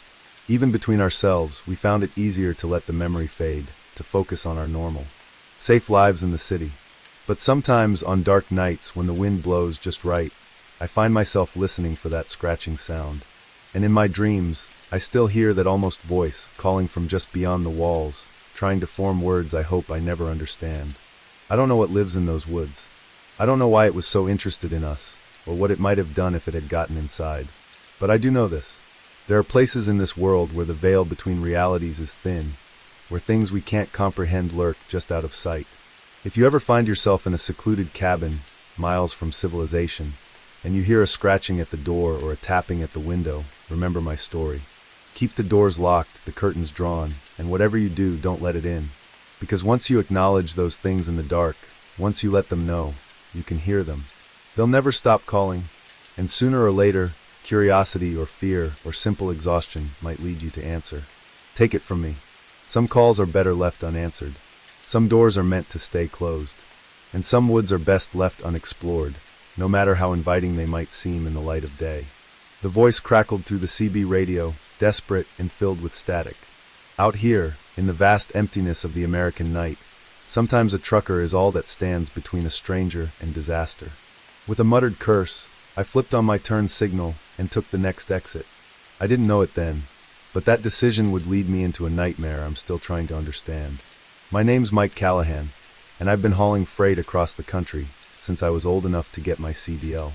I've seen my share of weird stuff out on the lonely highways.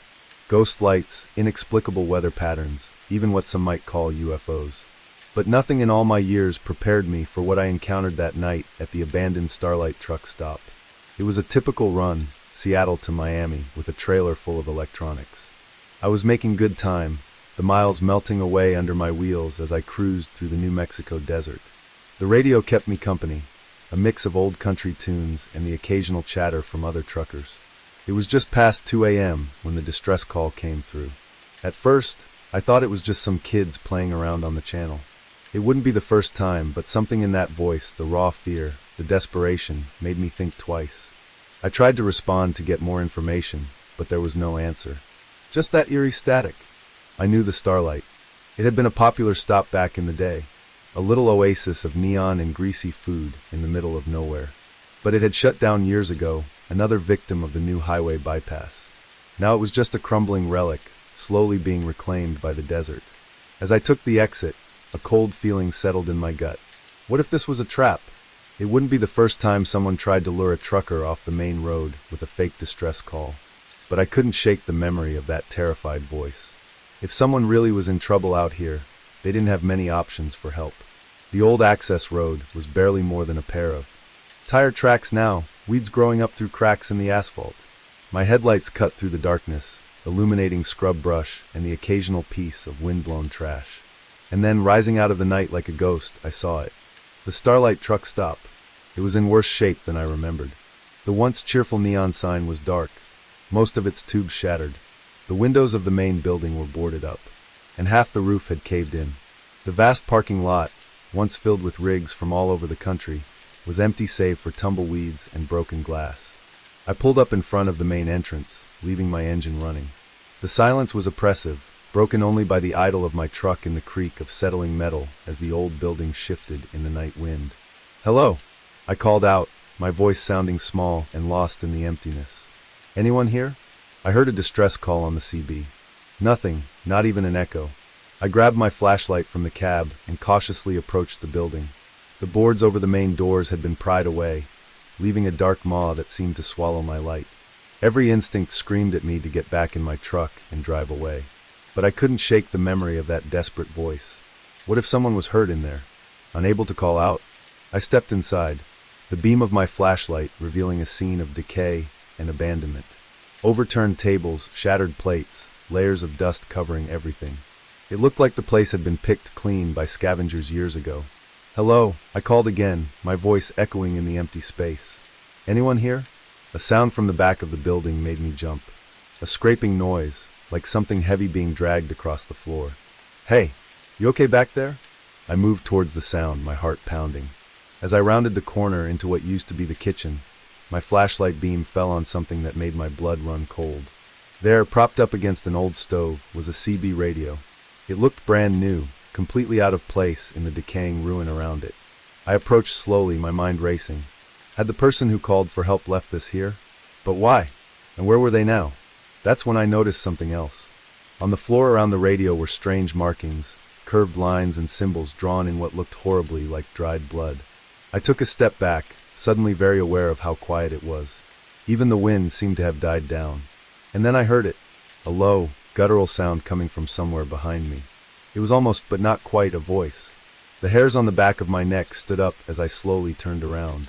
There, in the doorway, was something. In the brief moment before terror overtook me, my mind tried to make sense of what I was seeing. It was vaguely humanoid, but too tall, too thin, its limbs bent at impossible angles, and its face God. Its face was just a blank expanse of pale skin, with a mouth that split it from top to bottom. I'd like to say I fought, or that I at least had the presence of mind to run. But the truth is, I froze, rooted to the spot as that thing unfolded itself, growing even taller as it flowed into the room like smoke given form. It reached for me with hands that were more like claws, and I felt my consciousness slipping away. The last thing I remember is the CB radio crackling to life, that same desperate voice calling out for help. I woke up in my truck. I parked on the side of the highway.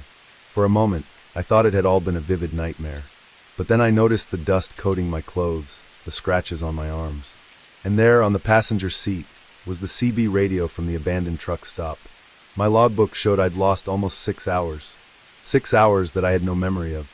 I drove to the nearest town in a daze, checked into a motel, and tried to make sense of what had happened. Had I really seen what I thought I saw, or had my mind conjured up some impossible horror to fill in the gaps in my memory? I thought about going to the police, but what would I tell them? That I'd been lured to an abandoned truck stop by a ghost on the CBE, then attacked by some kind of monster. They'd laugh me out of the station if they didn't lock me up for my own safety. In the end, I did the only thing I could do. I got back on the road and finished my run. But things were different after that night. I found myself jumping at shadows, flinching every time the CB crackled with static. I started taking routes that avoided long stretches of empty highway, even if it meant longer trips. And that CB radio, I couldn't bring myself to get rid of it, but I couldn't stand to have it in my truck either. It sits in a storage unit now, wrapped in chains and locked in a box. Some nights, I swear I can hear it calling, that same desperate voice begging for help. I've tried to find out more about the Starlight truck stop since then. Turns out, it is quite a history. Stories of disappearances going back decades. Truckers who stopped there and were never seen again. Local legends about ancient burial grounds and doorways to other worlds. I don't know what to believe anymore. I don't know if what I experienced was real, or some kind of hallucination, or something in between. But I do know this. There are things out there in the darkness that we can't explain. Things that lurk on the edges of our world, waiting for someone to answer their call. So if you're ever out on the road late at night, and you hear a desperate voice on the CB begging for help, think twice before you answer. Because sometimes the call for help isn't coming from someone in trouble. Sometimes, it's coming from the trouble itself. And if you find yourself driving past an abandoned truck stop in the middle of the New Mexico desert, keep on driving. Don't look back, and whatever you do, don't stop. Because you never know what might be waiting there in the darkness, ready to pull you into a nightmare you might never wake up from. As for me, I still drive, but never at night if I can help it. And I keep my CB turned off, no matter how lonely the road gets. Because I know now that some calls are better left unanswered, and some mysteries are best left unsolved. The first thing I noticed when I stepped out onto the porch that morning was the silence. No birdsong, no distant lowing of cattle, not even the rustle of wind through the cornfields. Just an eerie, oppressive quiet that made the hair on the back of my neck stand up. Then I saw it, a vast, intricate pattern carved into my wheat field, the stalks bent and woven with impossible precision. In that moment, as the rising sun cast long shadows across the design, I knew my life would never be the same.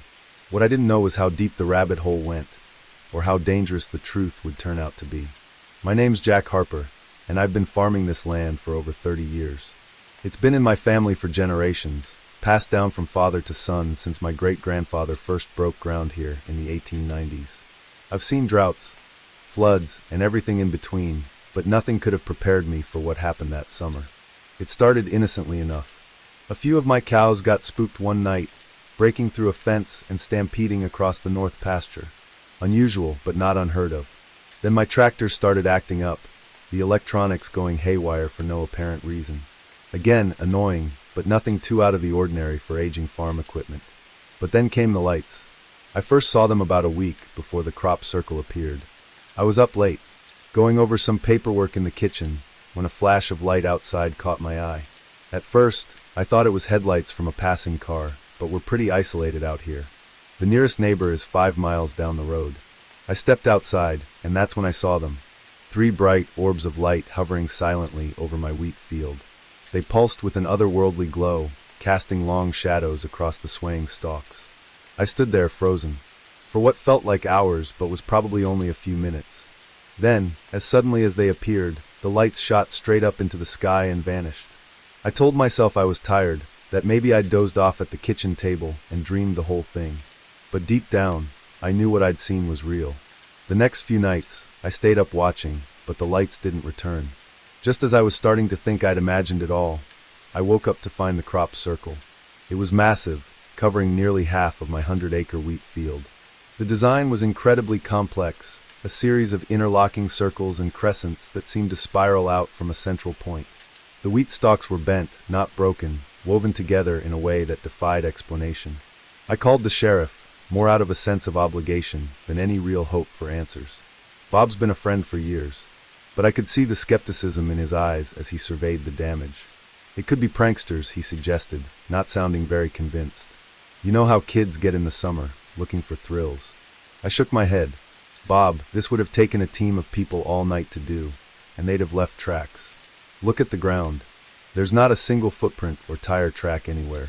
He didn't have an answer for that. Word spread quickly, as it tends to do in small towns.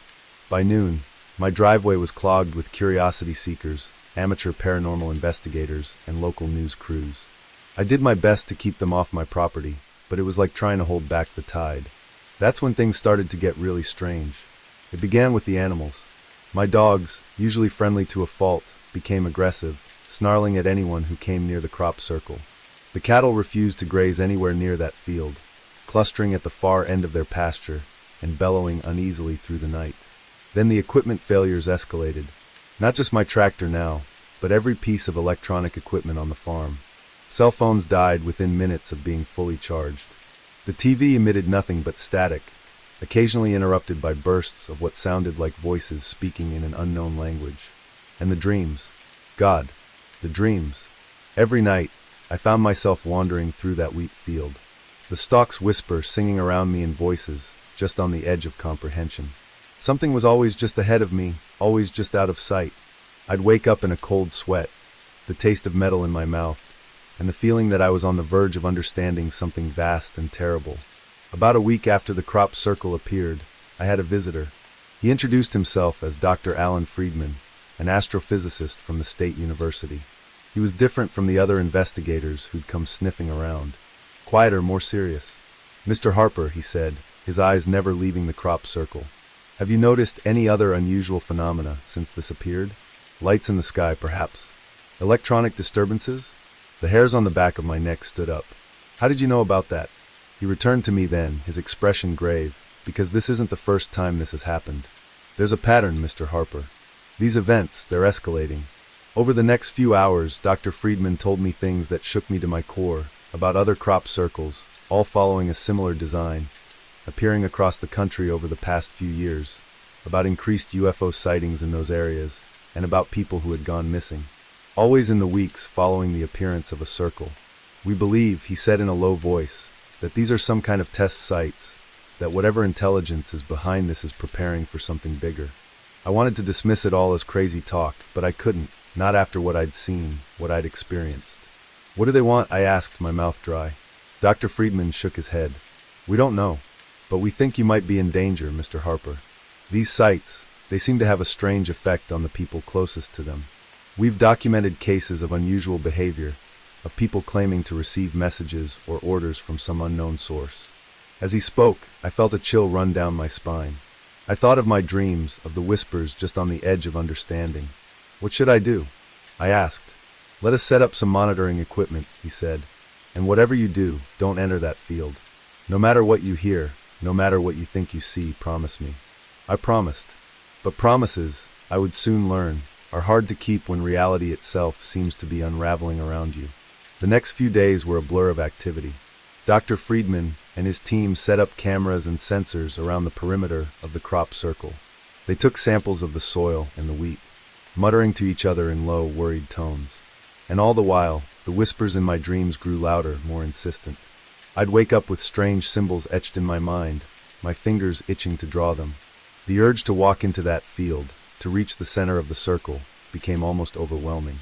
It all came to a head on the 7th night after the circle appeared. I was jolted awake by a sound I'd never heard before.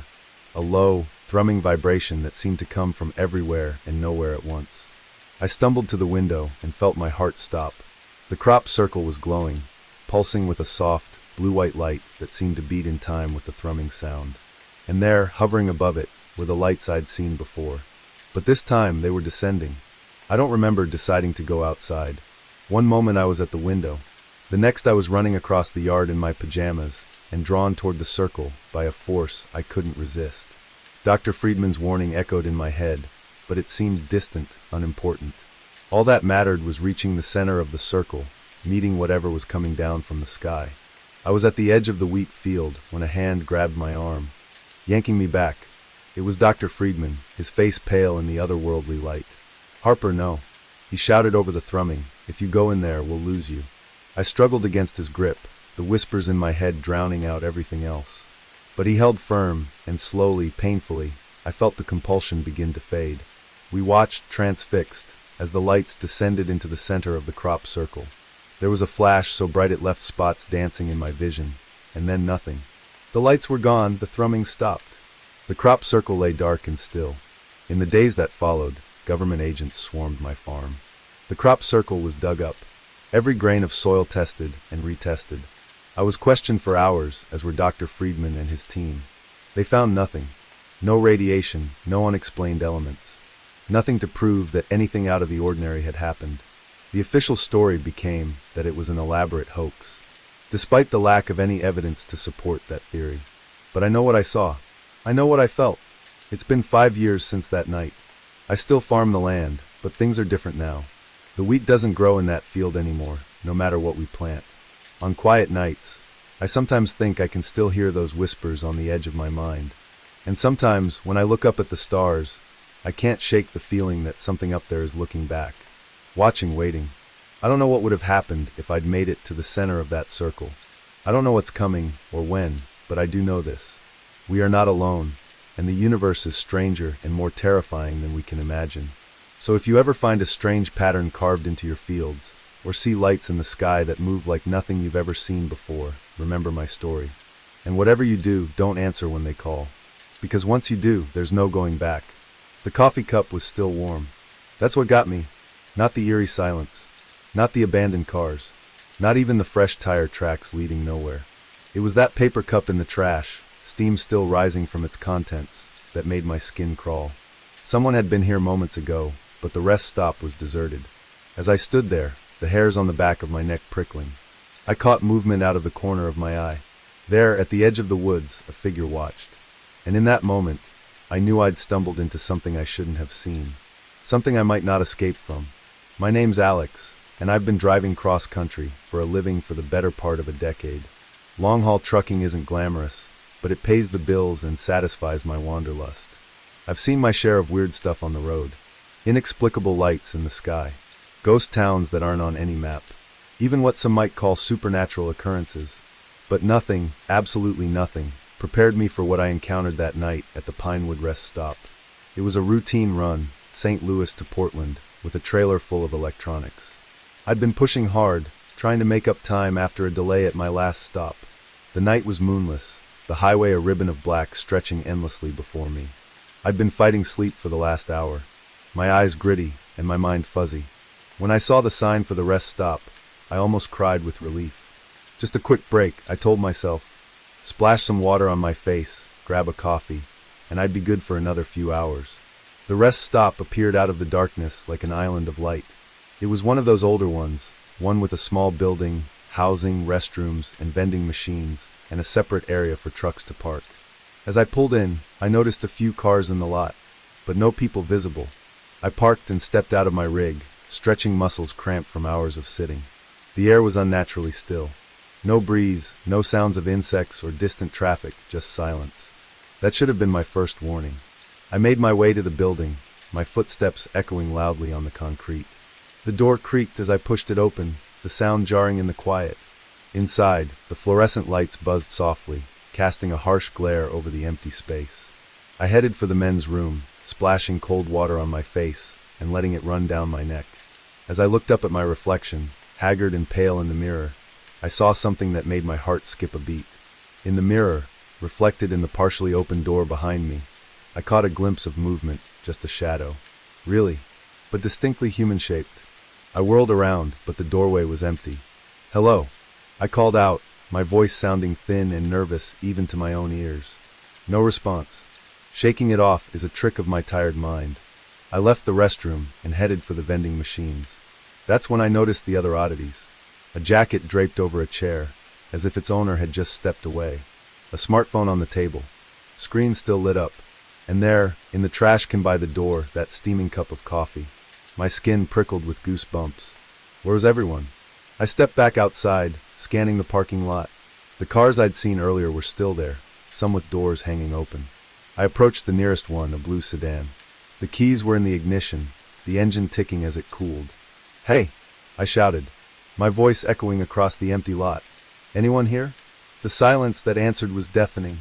That's when I saw the tire tracks, fresh ones, leading from one of the parking spots and stopping abruptly at the edge of the lot, as if the car had simply vanished into thin air. My heart was pounding now, adrenaline clearing the fog of exhaustion from my mind. Something was very, very wrong here. I turned, intending to run back to my truck and get the hell out of there. That's when I saw it. The figure at the edge of the woods. It was human-shaped, but somehow off. Too tall, too thin. Its proportions not quite right. It stood perfectly still, half hidden behind a tree, watching me. I froze, caught in its gaze like a rabbit before a wolf. For a long moment, neither of us moved. Slowly, it raised a hand, beckoning. Terror jolted through me like an electric shock. I ran, sprinting back to my truck with a speed I didn't know I possessed. I fumbled with the keys, swearing as I dropped them, scrabbling in the gravel to retrieve them. As I pulled myself up into the cab, I risked a glance back. The figure was closer now, no longer hiding behind the trees, in the harsh glare of the rest stoplights. I could see it more clearly. And God, I wish I couldn't. Its skin was pale, almost translucent, stretched too tight over an impossible frame. Its face was smooth, featureless except for deep-set eyes that reflected the light like a cat's. And its mouth. Its mouth split its face from ear to ear, filled with needle-sharp teeth. I got the key in the ignition, the engine roaring to life. As I slammed the truck into gear, I saw movement out of the corner of my eye. More figures emerging from the woods. Dozens of them, all with that same impossible physiology, all moving with an unnatural fluid grace. I floored it, the truck's tires spinning in the gravel before finding purchase. I tore out of that rest stop like all the demons of hell were on my tail. And for all I know, they were. I drove for hours, pushing well past the legal limit for consecutive time behind the wheel.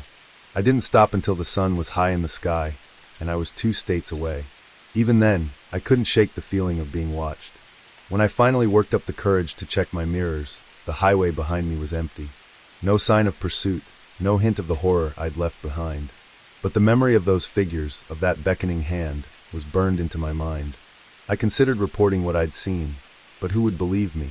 I'd sound like a lunatic, raving about monsters at a rest stop. So I kept quiet, finished my run, and tried to convince myself it had all been a hallucination brought on by exhaustion. But I couldn't forget, and I couldn't stop wondering about those people at the rest stop. The ones who'd left behind their cars, their belongings. The ones who'd followed that beckoning hand into the woods. Where had they gone? What had happened to them? In the weeks that followed, I did some digging. It wasn't easy. I'm no detective, and I had precious little to go on. But what I found chilled me to the bone. There were stories, whispered tales among long-haul truckers and late-night travelers. Stories of rest stops where people vanished without a trace. Of figures seen at the edge of the woods, always at night, always beckoning. Some called them aliens. Others said they were interdimensional beings. A few spoke of ancient, forgotten gods, awakening in our modern world. I don't know what they are, I don't know what they want, but I know they're out there, waiting at the edges of lonely highways, in the shadows of late-night rest stops. I still drive, but never at night if I can help it. I avoid rest stops, pushing myself to make it from one major town to the next without breaks. And I never, ever stop if I see a solitary figure standing at the edge of the woods. Sometimes, on long hauls when the night is dark and the road seems to go on forever, I think I see them in my mirrors. Tall, thin figures, keeping pace with my truck despite its speed, watching, waiting. And sometimes I wonder if I really did escape that night, or if somehow I'm still there, trapped in some in-between place, living out a life that's not quite real. So if you're ever driving late at night and you see a rest stop appear out of the darkness, think twice before you stop. Check your gas gauge, your caffeine levels, your fatigue. Ask yourself, is it worth the risk? Because you never know what might be waiting there in the shadows. You never know who or what might be beckoning you into the woods. And once you follow, you might never find your way back. Remember my story and keep driving, no matter how tired you are. Because some rest stops aren't meant for rest. Some are gateways to places we were never meant to go. And once you cross that threshold, there's no coming back. The first photo showed nothing but trees. The second captured a blur of movement at the edge of the frame. But it was the third image that made my blood run cold. There, emerging from the shadows between two ancient pines, was a figure. Humanoid, but wrong somehow. Too tall, too thin, its proportions distorted in a way that defied natural law. And it was looking directly at the camera, at me. I lowered the viewfinder with shaking hands, my eyes darting to the deepening shadows around my campsite. Night was falling, and I was no longer alone in these woods. My name is Maggie Chin, and I've been a nature photographer for the better part of a decade. I've trekked through rainforests, scaled mountains, and waded through swamps to get the perfect shot. But nothing in all my years of experience could have prepared me for what I encountered in the depths of the Olympic National Forest. It was supposed to be a routine assignment, a 2-week solo expedition to capture the raw beauty of the old-growth forest for a conservation magazine. I'd done dozens of trips like this before, and I was looking forward to the solitude, to immersing myself in nature without the distractions of the modern world. The first few days were idyllic. The forest was a photographer's dream, all towering evergreens draped in moss, hidden waterfalls, and dappled sunlight filtering through the canopy. I set up my base camp in a small clearing near a babbling stream, venturing out each day to explore and photograph. It was on the fourth night that things started to get strange. I was reviewing the day's shots on my camera when I noticed something odd in the background of one image. A shape, just barely visible in the shadows between two trees. At first, I dismissed it as a trick of the light or maybe a deer, but something about it nagged at me. The next day, I returned to the same spot, determined to figure out what I'd captured. I set up my camera trap, a motion-activated camera designed to capture wildlife, and left it there for the day while I explored other areas. When I returned that evening and checked the camera, my heart nearly stopped. There were dozens of images, taken in rapid succession. The first few showed nothing unusual, just the forest floor and a squirrel or two. But then the figure appeared, tall and impossibly thin, with long, spindly limbs that seemed to bend at unnatural angles.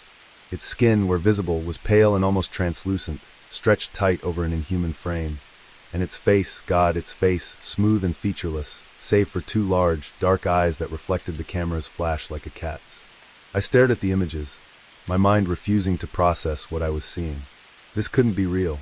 It had to be a hoax, a trick played by some other hiker with too much time on their hands and a talent for Photoshop.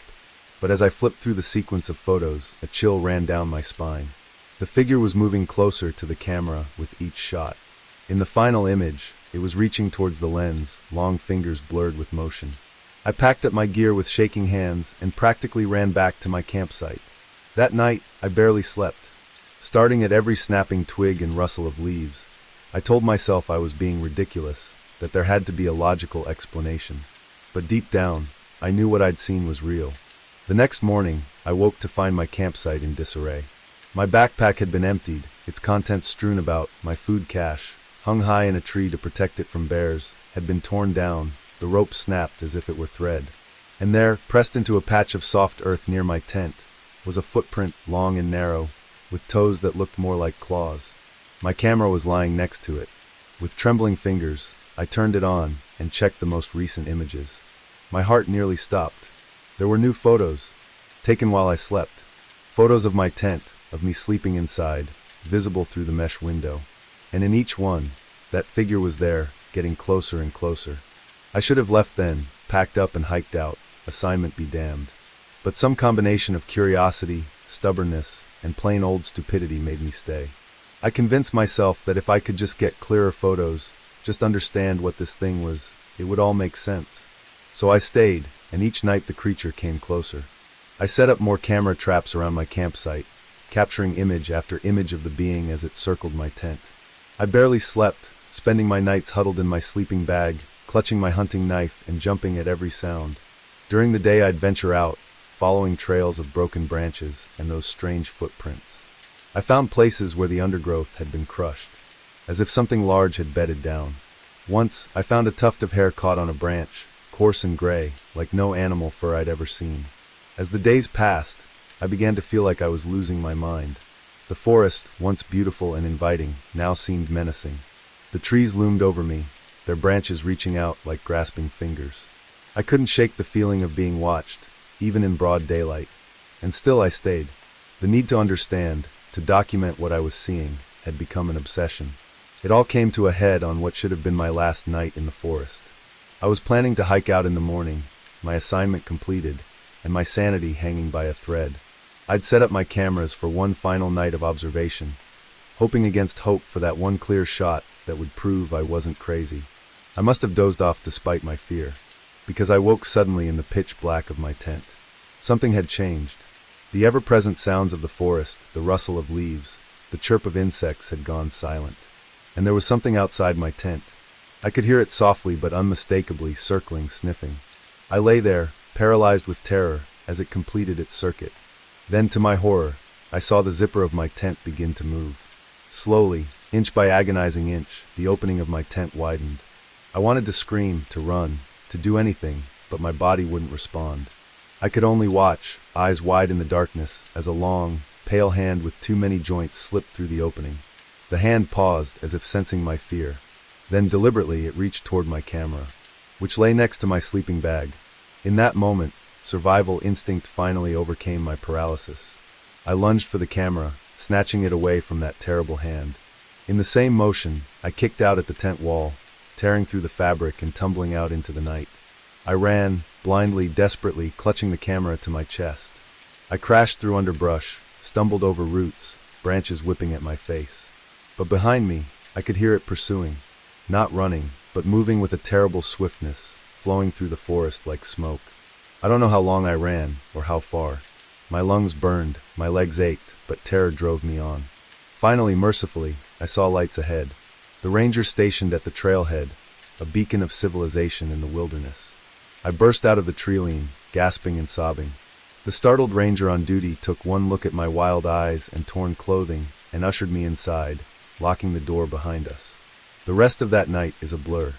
I remember telling my story, the ranger's skeptical looks turning to concern as he saw the raw fear in my eyes. I remember the police arriving, taking my statement, and I remember the moment when they asked to see my camera. With shaking hands, I turned it on and began to scroll through the images. But where there should have been dozens of photos of that otherworldly being, there was nothing. Just trees and shadows and normal forest scenes. Even the photos from that final night, the ones I was sure I'd taken of the hand reaching into my tent, were gone.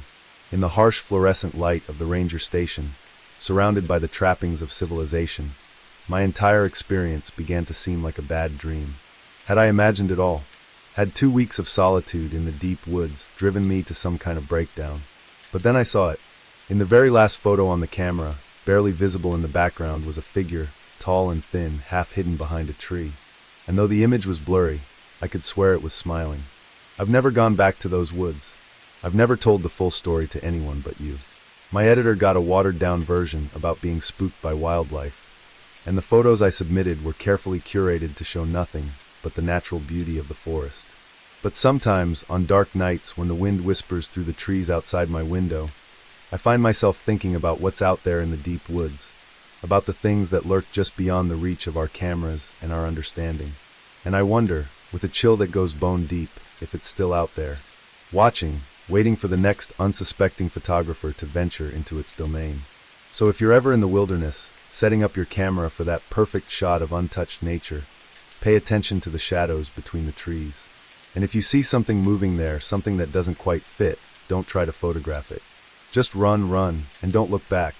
Because some things in this world are not meant to be captured on film.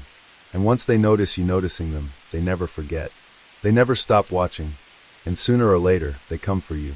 The first time I saw her, I thought I was looking in a mirror. Same shoulder-length brown hair, same green eyes, even the same tiny scar above my left eyebrow from a childhood accident. But this was no reflection. It was a living, breathing woman who could have been my twin. Our eyes met across the crowded dining room, and I felt a chill run down my spine. As she smiled and waved, I knew with sickening certainty that my relaxing Caribbean cruise had just taken a turn into uncharted waters. My name is Sarah Mitchell, and until that moment, I'd been enjoying a much-needed vacation aboard the Majestic Dream, a luxury cruise liner making its way through the turquoise waters of the Caribbean. I'm a 32-year-old software engineer from Seattle, and this was my first real vacation in years. I'd been looking forward to 10 days of sun, relaxation, and maybe a little romance if I was lucky. The first few days had been everything I'd hoped for. I'd lounged by the pool, indulged in far too many fruity cocktails, and even struck up a flirtation with a handsome guy named Mike, who was traveling with a group of friends. It was on the fourth night at the captain's dinner that everything changed.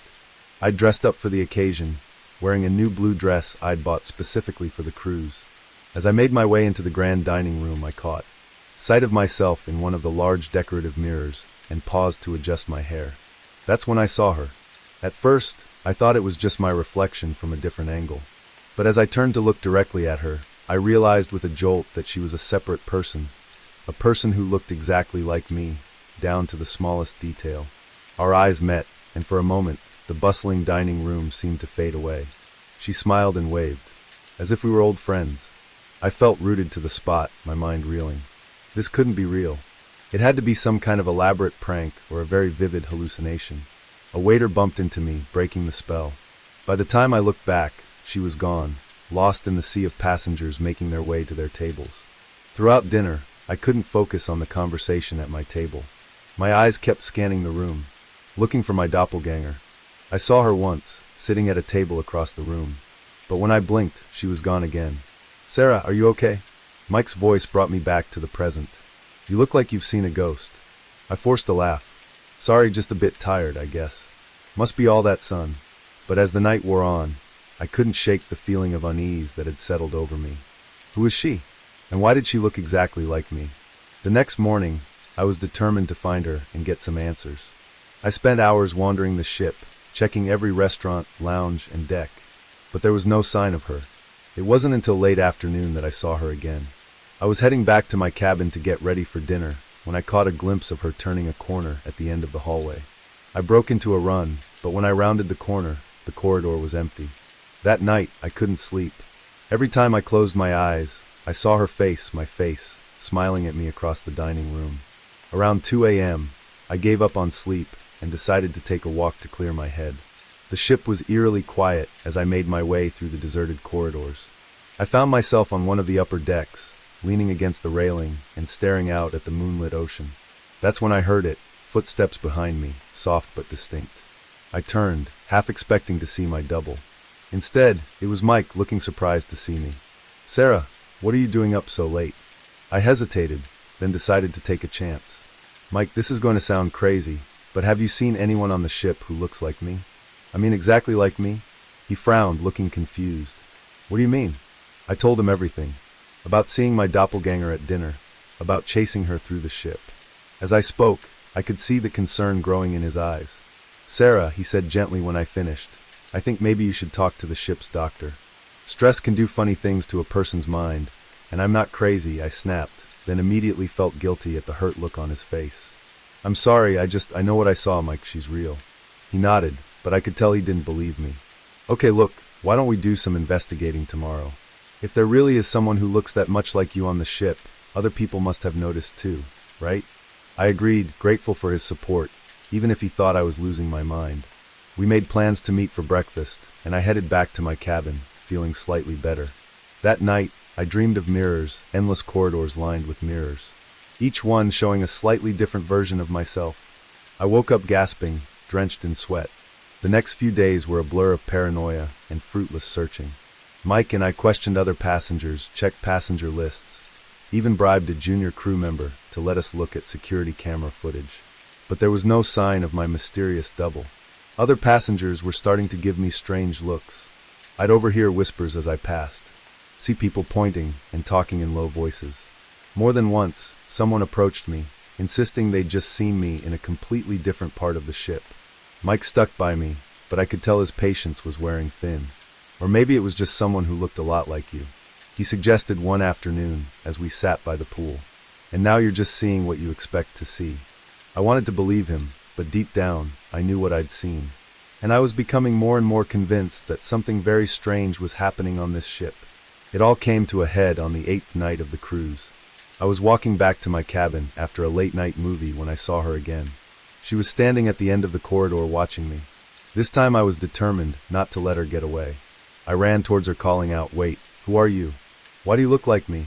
She turned and fled, and I chased her through the twisting corridors of the ship, upstairs, down hallways, through lounges and restaurants.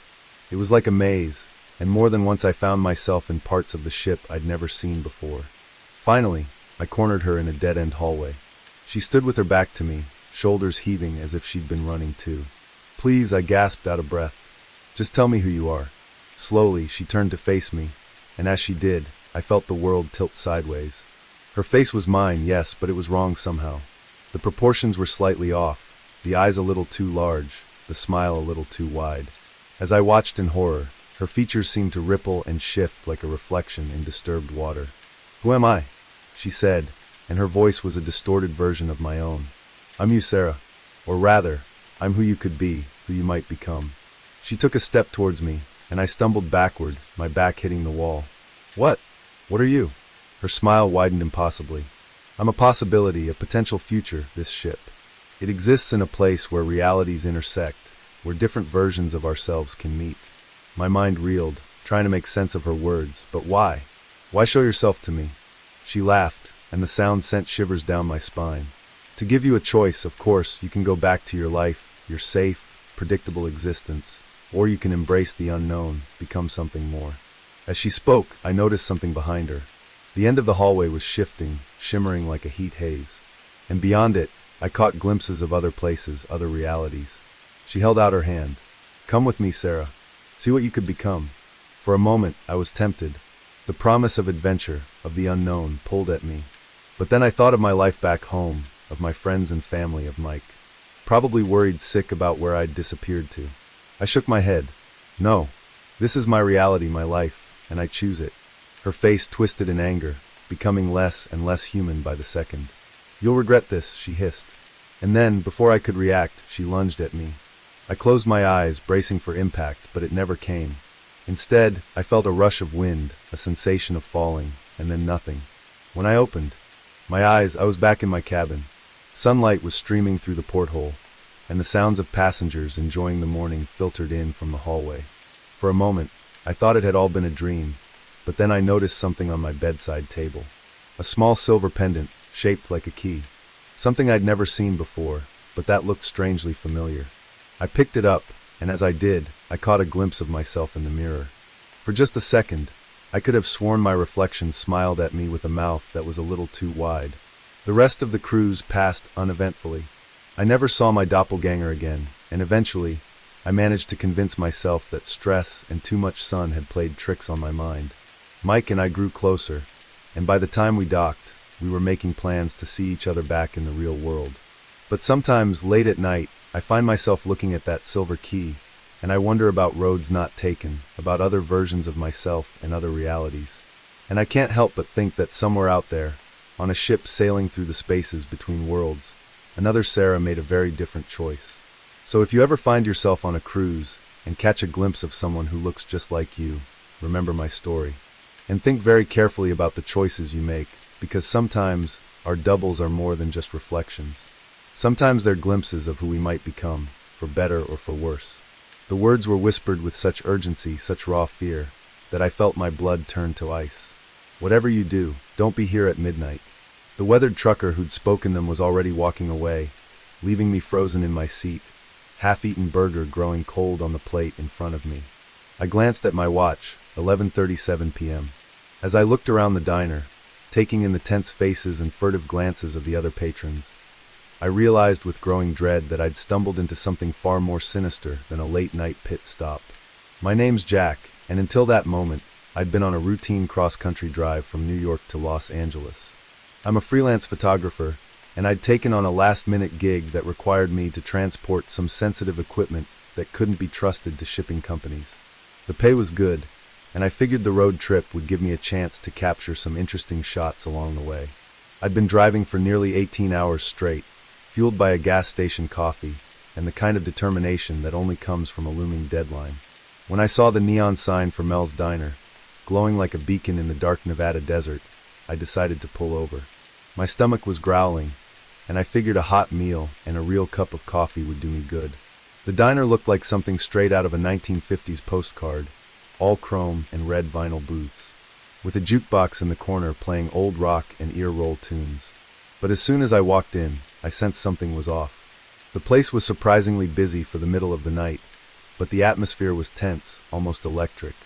I slid into an empty booth and ordered a cheeseburger and coffee from a waitress whose smile seemed a little too forced. As I waited for my food, I couldn't help but notice how everyone in the diner seemed on edge. Conversations were hushed, and people kept glancing at the large clock above the counter. When my food arrived, I tried to strike up a conversation with the waitress. "Busy night, huh?" She nodded, her eyes darting to the clock. "Yeah, it usually is around this time." "Oh, you get a lot of late-night traffic?" She hesitated, then leaned in closer. "Look, honey, you seem nice. So let me give you some advice. Eat quick and get back on the road. You don't want to be here too long." Before I could ask what she meant, she was gone, hurrying off to another table. I sat there, burger halfway to my mouth, thoroughly confused. That's when the trucker at the counter turned to me and whispered those chilling words, "Whatever you do, don't be here at midnight." As he walked away, I noticed other patrons starting to leave. They moved with an urgency that seemed at odds with the late hour, practically running to their vehicles. I flagged down my waitress again. "What's going on? Why is everyone leaving?" She glanced nervously at the clock, 11:45 p.m. now, and sighed. "I shouldn't tell you this, but things happen here at midnight. Bad things. Nobody knows why. But it's been going on for years. Some say this place sits on some kind of convergence. A weak spot between worlds. All I know is, you don't want to be here when the clock strikes 12. I laughed, though it sounded hollow even to my own ears. "Come on, you can't be serious. What, is this place haunted or something?" Her expression remained deadly serious. "Worse, now please, for your own sake, finish up and go." I wanted to believe it was all an elaborate joke. Some weird local custom to scare tourists. But the fear in her eyes, the palpable tension in the air, it felt too real to dismiss.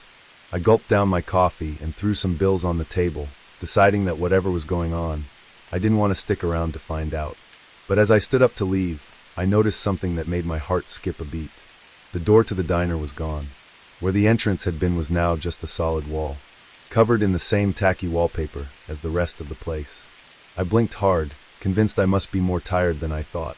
But when I opened my eyes, the wall was still there. "It's starting," someone whispered. I turned to see the other remaining patrons, about a dozen in total, huddled together in the center of the diner. The waitress was among them, her earlier composure crumbling as she clutched a coffee pot like a weapon. "What's starting? What the hell is going on here?" I demanded, panic rising in my throat. An old man with a face like weathered leather spoke up. "It's midnight, son, or it will be in about..." He checked his watch. 2 minutes. "That's when they come." "Who comes? What are you talking about?" But before anyone could answer, the lights began to flicker. The jukebox, which had been quietly playing Great Balls of Fire, suddenly switched to a slow, discordant melody I didn't recognize.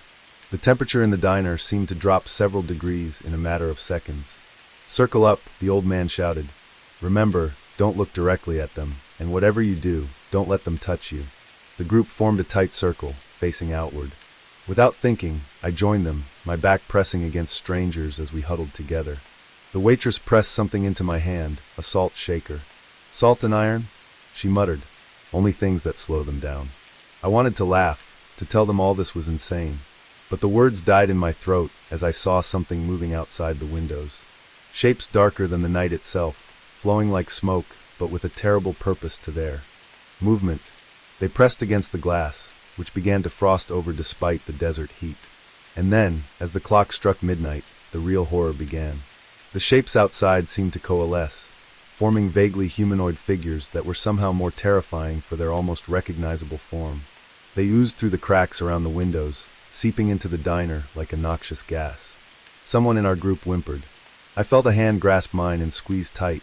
The old man's voice rose in a chant, words in a language I didn't understand. Others joined in, their voices shaking but growing stronger as they repeated the phrases. The shadow figures circled us, their movements jerky and unnatural. I caught glimpses of limbs that were too long, of faces that shifted and changed like smoke. The air grew thick with the smell of ozone and something rotten. One of the creatures reached out towards our group. Without thinking, I flung the contents of my salt shaker at it. The thing recoiled with a hiss that sounded like radio static, its form dissipating for a moment before reforming. Time seemed to stretch and distort. I couldn't tell if we'd been surrounded for minutes or hours. My arm ached from holding it out, salt shaker at the ready. My throat was raw from chanting words I didn't understand, just when I thought I couldn't take any more. When the press of bodies and the suffocating presence of the shadow creatures became too much, something changed. The old man's chanting reached a fever pitch, and suddenly the air itself seemed to ripple. The shadow figures began to retreat, their forms becoming less distinct. They flowed back out through the windows, which shattered outward in a spray of glass. A wind whipped through the diner, carrying with it the last wisps of the creatures and the lingering smell of decay. And then, as suddenly as it had begun, it was over. We stood there in stunned silence for a long moment. The only sound our ragged breathing and the crunch of broken glass underfoot. Slowly, our circle broke apart. I saw tears on some faces, blank shock on others. The waitress was the first to speak. Everyone okay? Anyone touched? There was a general murmur of assent. No one, it seemed, had been injured, physically at least. As if a spell had been broken, the diner burst into activity. People began sweeping up glass, righting overturned chairs, trying to restore some semblance of normalcy. I stood there, salt shaker still clutched in my hand, trying to process what I'd just experienced. The old man approached me, his eyes kind but weary. First time, huh? You did good, son. I found my voice at last. What? What were those things? Why here? Why at midnight? He shook his head. Wish I could tell you. Been coming here every night for 30 years, trying to figure it out. All I know is they're getting stronger. And if we weren't here to hold them back. He trailed off, his implication clear. As the sun began to rise, painting the desert in shades of pink and gold, the door to the diner reappeared. People began to leave, nodding to each other with the camaraderie of soldiers who'd been through battle together. I made my way to my car on shaky legs, my mind still reeling. As I was about to drive away, the waitress ran out, pressing a piece of paper into my hand. If you're ever passing through again, she said, and you want to help, this is where we'll be. I looked down at the paper. It was a schedule listing dates and times. A roster of guardians, keeping watch against the darkness. As I pulled back onto the highway, the events of the night began to feel like a dream. But the salt shaker on my passenger seat and the paper clutched in my hand were undeniable proof of what I'd experienced. I don't know if I'll ever go back to that diner. Part of me hopes I never see it again. But another part, a part I'm still coming to terms with, knows that I will. Because now that I've seen what's out there, now that I know what lurks in the spaces between moments, how can I not stand against it? So if you're ever driving through the Nevada desert late at night, and you see a diner glowing like a beacon in the darkness, think carefully before you stop. And if you do, keep an eye on the clock. Because when midnight comes, you might find yourself facing horrors beyond imagination, or standing shoulder to shoulder with strangers. The last line of defense against the encroaching dark. And whatever you do, don't be there at midnight. Unless, of course, you choose to be.